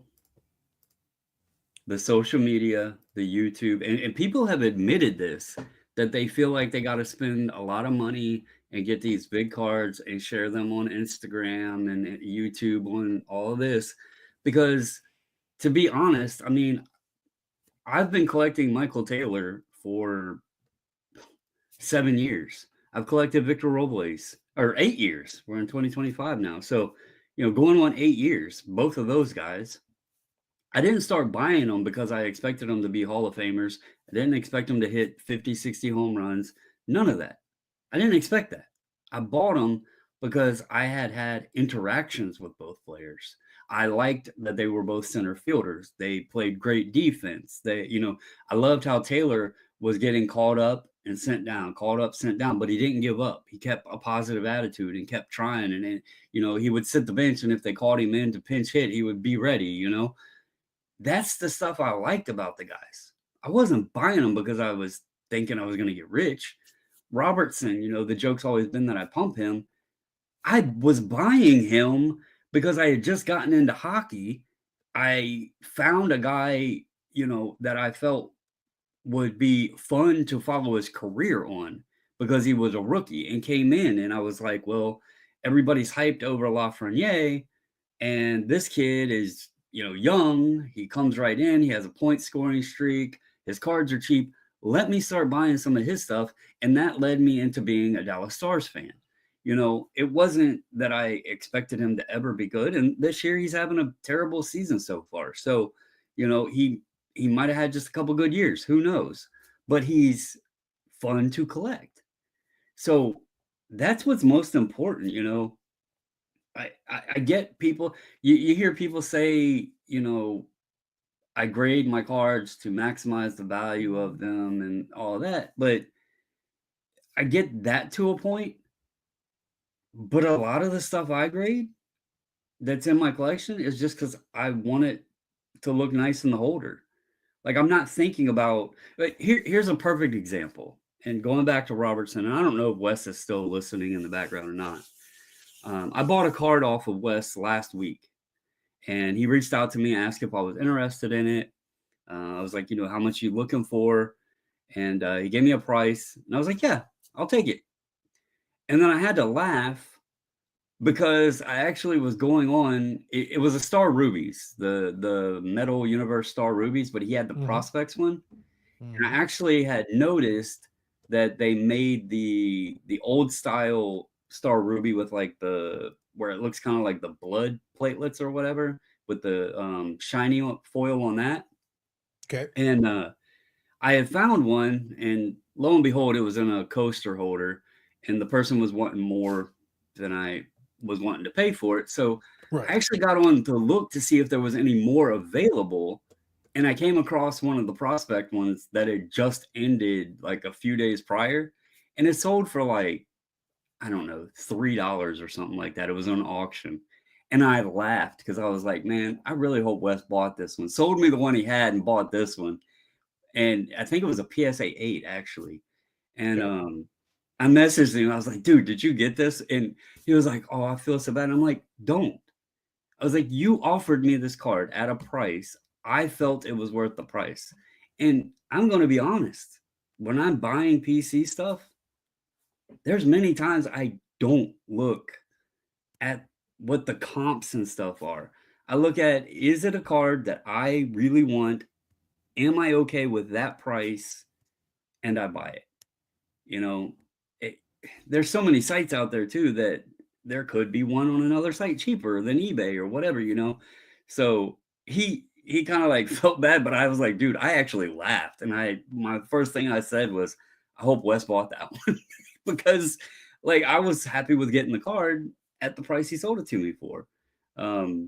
So just going back to things like take the value away from it and find something you enjoy, and it just becomes so much better. I think so. I think the big thing is that so it's a two-way street. From a collecting perspective, yes. I've overpaid for cards. I paid correct prices for cards.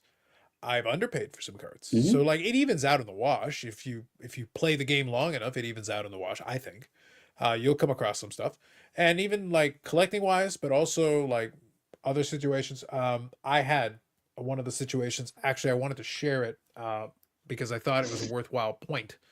And it played into exactly what I've talked about in the past on the channel and on the podcast and all of that.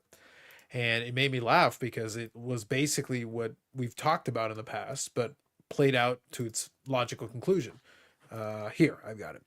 So I can actually show you. And I figure it's better to show you with real information rather than just go in the dark here. So you remember I've talked to you about, you and Eric, about a lot of that AEW stuff and a lot of the fact that because I'm involved in it, I know what the prices are on some of the stuff. So I have a pretty good grasp on it. So when I see something, I have a pretty good handle on like, yeah, this should be this or should be that or whatever. Okay. I want to show you something. So this is the same card twice. The one on the bottom I bought on eBay. It was $200. It was actually a buy it now. It says auction, but it was a fixed price. It was a buy it now. So it was a Precious Metal Gems green, which obviously, numbered to 10. It's numbered to 100, but it's numbered to 10. And that is and it was CM Punk, and it's out of 10. I bought it for $200. They had it for $200, and I was like, yeah, I'll take that. Thank you. Good day. And I actually had it sitting around in a box for a little bit. And the other day, I was like, okay, so now the Canada Post strike is over, or I got all my stuff figured out, or all good, whatever. So I was like, okay, cool. I listed it. The top price I sold is what I sold it at. It lasted less than a week. I got two offers. One offer came in. I was like, yeah, absolutely no problem. Done. Boom. Quick payment. Sent it out today. Done. Can't beat that. I It's mean, easy. that's taking opportunity of low market too. Yeah, it was. But here's some people will look at it and go like, oh, but AEW is like second to WWE, like a distant second. And I was like, yeah, but the character is in WWE right now. Mm-hmm. So there's WWE fans who may be interested in that. It's a PMG, nice card.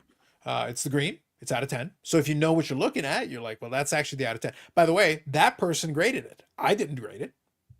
They did it for me. It came out as a PSA 8, which is decent for a PMG. That's decent. It's not amazing, but it's decent. So I was like, okay, card's clean. It's already been graded. I didn't have to do it. I didn't have to pay to grade it. So I was like, okay, cool. So when I saw the initial price, I was like, okay, for the out of 10, yeah. Worst case scenario, I'm stuck with an out of 10. Okay, that's fine. Not a big deal. But I was like, I'm pretty confident there's more value in there than this. I was pretty but that's a situation where I didn't have any comps to go off, Brandon. I had no comps. I'm just like, my feeling, I sense a disturbance in the force, and the force is telling me like, no, there's more value in here than this. Literally, I just got to present it again and just be patient. Look at that Herbert, the story I just told earlier. Like, I didn't know if I undersold it, oversold it, or whatever. The guy offered me the 6,800, and the reverse happened. He graded it 10-10. Card graded a 10, auto graded a 10.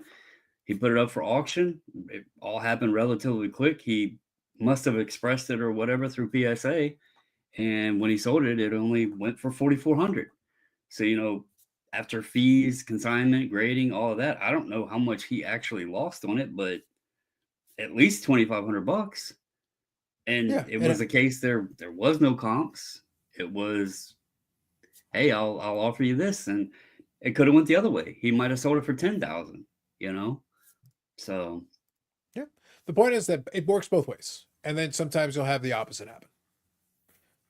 Sounds good. So what we can do you want to start winding down then shortly? I think we're in a good yeah, spot. yeah. All right, so we'll start winding her down. If there's any kind of last comments here, we'll take them. Fun hanging out with you folks. Appreciate you popping in and kind of participating in it. We're mostly just hanging around and just chatting. We started off with the podcast episode, and then we figured since the football game was on, this football game though was getting out of hand, man. I've Yeah. been super impressed with it. It's not very good.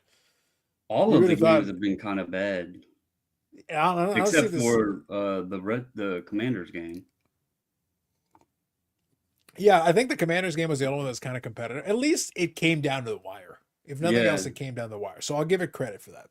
I did see Carlisle's comment as well. Looks like it'll send me back about $50 for a 72 Topps baseball wrapper. Yeah, the 72 wrapper is a little bit tougher. Eventually people will start seeking gum from the packs. Yes. Agreed. I think that's fair. But yeah, I think it'll be interesting to see how the next little bit plays out. I'm looking forward to the next round, to be honest. So here's the thing. I know you don't want to overplay it or underplay it. All right, let me ask you then, Oh, though. don't do this. I want a prediction. Buffalo and Baltimore, which could be the most interesting potential matchup.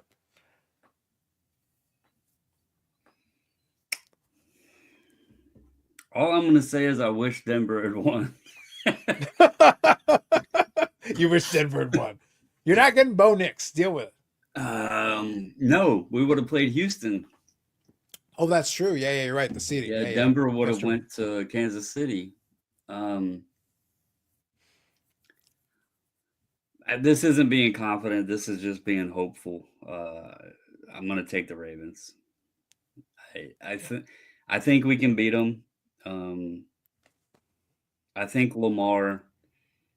I am glad that the Ravens were able to get a contract done with him, because as much shit as he's taken about the playoffs and choking and everything else, there is one thing for certain. That dude is hungry for a Super Bowl. So, he's talked about it year after year after year. He didn't even want to wear the conference or the division championship shirt after they clinched that, because he said they're not done. I like his passion and his drive to win. Now, obviously, you got to perform on the field, and Buffalo's going to be tough. And then even if we do get past them, then you likely got Kansas City after that. So it's still not a given, but I'm going to roll with them. We should get Zay Flowers back, which helps, because we beat Pittsburgh, which Pittsburgh, there's some stats going on with them that I'm pretty happy about. They haven't won a playoff game in a long time. So, yeah, I mean, let's go with it. Let's go with it. I love good old spite. It's like Pittsburgh, the issues. Like, yeah, pretty much. Some of these classic teams struggle a little bit. Some of these classic teams have struggled a little bit. So it is what it is. I'm looking. I've forward to always it. said the Ravens can lose every game during the regular season, but as long as they beat Pittsburgh twice, it'd be a successful year. That's the team I can't stand, is Pittsburgh. So I was gonna say, yeah, that sounds about right. Very specific, very specific. I think it's you. That's part of the reason why I enjoyed on the Discord. That's part of the reason I enjoy Beef getting so excited about the Bears winning. I'm sitting there like, you're the Bears. Brandon, maybe this is my problem. Like, look, I understand they're a classic, like OG rival to the Packers. But I'm sitting there like, again, I'm back to the Yankees Red Sox thing. Like, you're the one who loses. And the fact you have to celebrate a regular season win against like half the roster is like, how far have you fallen? George Halas would be rolling over in his grave. Yeah, it was. You used to actually compete early for in the season, championships. though, because You the used to actually Ravens compete for lost to championships. Pittsburgh and Cleveland, and that's two games that you don't want to lose. So, Well, I agree with that. Look, you never want to lose against the rivals, but all I'm saying is that, and this is, this will be the last thing that I'll finish up on. We have something like this in Canada, in the CFL. we have the Hamilton Tiger Cats and the Toronto Argonauts. They're two long-time teams that have actually existed in the league, but because some of these Canadian football teams have existed going back to the 1800s, so they predate the NFL teams. So the point is, though, the Toronto Argonauts and the Hamilton Tiger Cats have been rivals. I'm putting this in quotation marks, rivals. But the reality is the Argonauts have won a ton of championships, a ton of championships. The last championship Hamilton won was 1999. Since then, Toronto's won a bunch of. They won this past season. They win on a semi-regular basis, and no one in Toronto cares. And Hamilton cares a lot, and they lose. They lose almost every time. So for Hamilton, they lose their minds. They're like, we must beat the Argonauts, and the Argonauts are like, we don't care about you. Good for you, man. Good for you. It's weird. I don't know if that's a rivalry, Brandon. Like, I don't know if that qualifies. Does it qualify as a rivalry if you get your ass kicked most of the time, and if it's a real game that matters, like you lose? Is that a rivalry? Like, it means a lot to you, but no. I mean, as a Ravens fan, I have to consider that they have several rivals, but the Steelers is the biggest. But when you have to consider that the Browns are a rival, I mean, it's kind of what you're, speaking on. You have to consider the Colts as a rival. So, I get it kind of because they're big games, because they're meaningful at that moment. I feel that a rivalry is only really at its best though it's competitive. Like if it's a one-sided beatdown, it's not that great. Yeah, it's kind of like, and I guess an easy example to use is the Christmas Story when the bully, like the big bully with the yellow eyes beats up the little kid, the shrimp. It's a rivalry, but you know that the little guy really doesn't stand much of a chance. Sure. I guess we can go by definition. I suppose we can go with that. My joke is that it kind of it's kind of wonderful for me, and I kind of enjoy it. Again, not even as a fan of the CFL. I just love the fact it means I've been to Hamilton. I've been to Hamilton during Toronto Argonauts games, and those people care, Brandon. They care so much, and I'm just sitting there going like, no one in Toronto actually cares. Not a living soul. It's so funny. It makes me laugh, but okay, it is what it is. Anyway, all right, folks. Cross your fingers. Wish me luck. I got a chosen Rosen that is 2 minutes. 2 minutes from the end. Brandon, the Discord. Is it flawless? No. This one is a fancy select card. But look, I'll share it. The thing is, the Discord. So when earlier Paul was informing me that someone had pinged me on the Discord about this. Look, Brandon, this is how far my bullshit PC of trash has gone, to the point that people on the Discord will ping me and go, Carlos, there's an eBay auction of the chosen Rosen. And I was like, I look at it and I'm like, yes, I got him. I've set the snipe. The snipe is set. So I was like, all right. 1 minute and 24 seconds. Brandon, the end is nigh. The end is nigh. Moments away. We are moments away. Carlos says the little guy whooped his ass and he started swearing like his dad. There you go. But yeah, man, it's like, no, legit. Like it I don't know. Maybe this can be a discussion maybe for Friday. We can have a more in-depth discussion on it. But and maybe this is some food for thought. Do you consider a rivalry when it's extremely one-sided?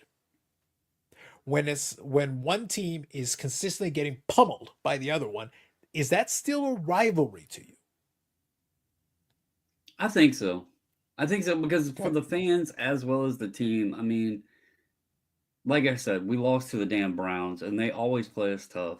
It's not like the first time we've lost to them. And I think because of the rivalry, the little guy, the underdog, peps it up just a little bit more for that game. I mean, I remember the high school I went to when I played. My freshman year was the first year my high school opened. Before that, there was only one high school in the county. And so it was a huge thing. Like the newspaper. Right, but who's the rival, Brandon? Since you bring up the story, who is the rival? Who was the rival for you? Who was the rivalry? Yeah, who's the rival?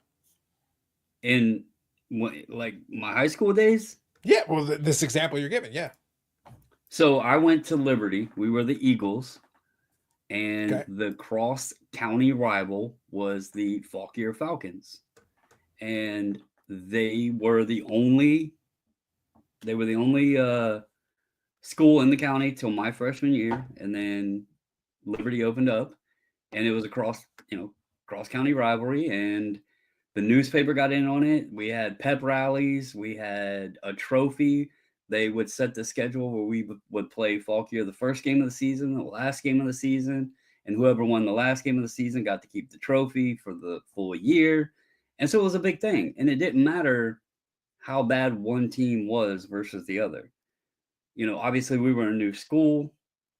Our varsity team was kind of transplants of some of their players or some of their students that wanted to come to our school. And then, we had a new coach, like everything was fresh.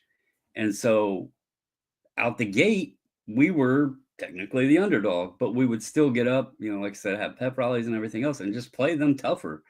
And so I'm going to say it's still a rivalry. It just because you're the weaker team doesn't mean you can't win. There you go. Look, I appreciate your passionate defense of this argument. And now y'all know I played for the damn Eagles. Wow. And on that bombshell, I won the Chosen Rosen. Victory is mine. Victory is mine. On that victorious note, we thank you all for hanging out on this bonus live stream / we sent Eric off to watch the football with his mother. And this game is trash. This game is terrible. 27-3, like, good Lord. This season, 21 straight drives without a TD. That is not a good stat, Vikings. Jesus. That is not a good stat, just to show me on the graphic. Good Lord. Eric would never believe, but I saw someone wearing a Guelph Griffins hoodie on the weekend. Bunny hug for those in Saskatchewan. Listen, man. Look, forget about Eric for a second. Brandon, one of my great joys. I wish I could just take a picture every time. I swear to you, no joke. I see Guelph Griffins hoodies on a semi-regular basis. I'm like, yes! Go Griffins! Let's go! And I should just take a picture every time and go, Eric! Eric! Eric! See? We have a rivalry, you see. But Eric is the one getting beaten like a drum. He's the Washington Generals. He's just losing and losing and losing. But Lord knows that boy tries.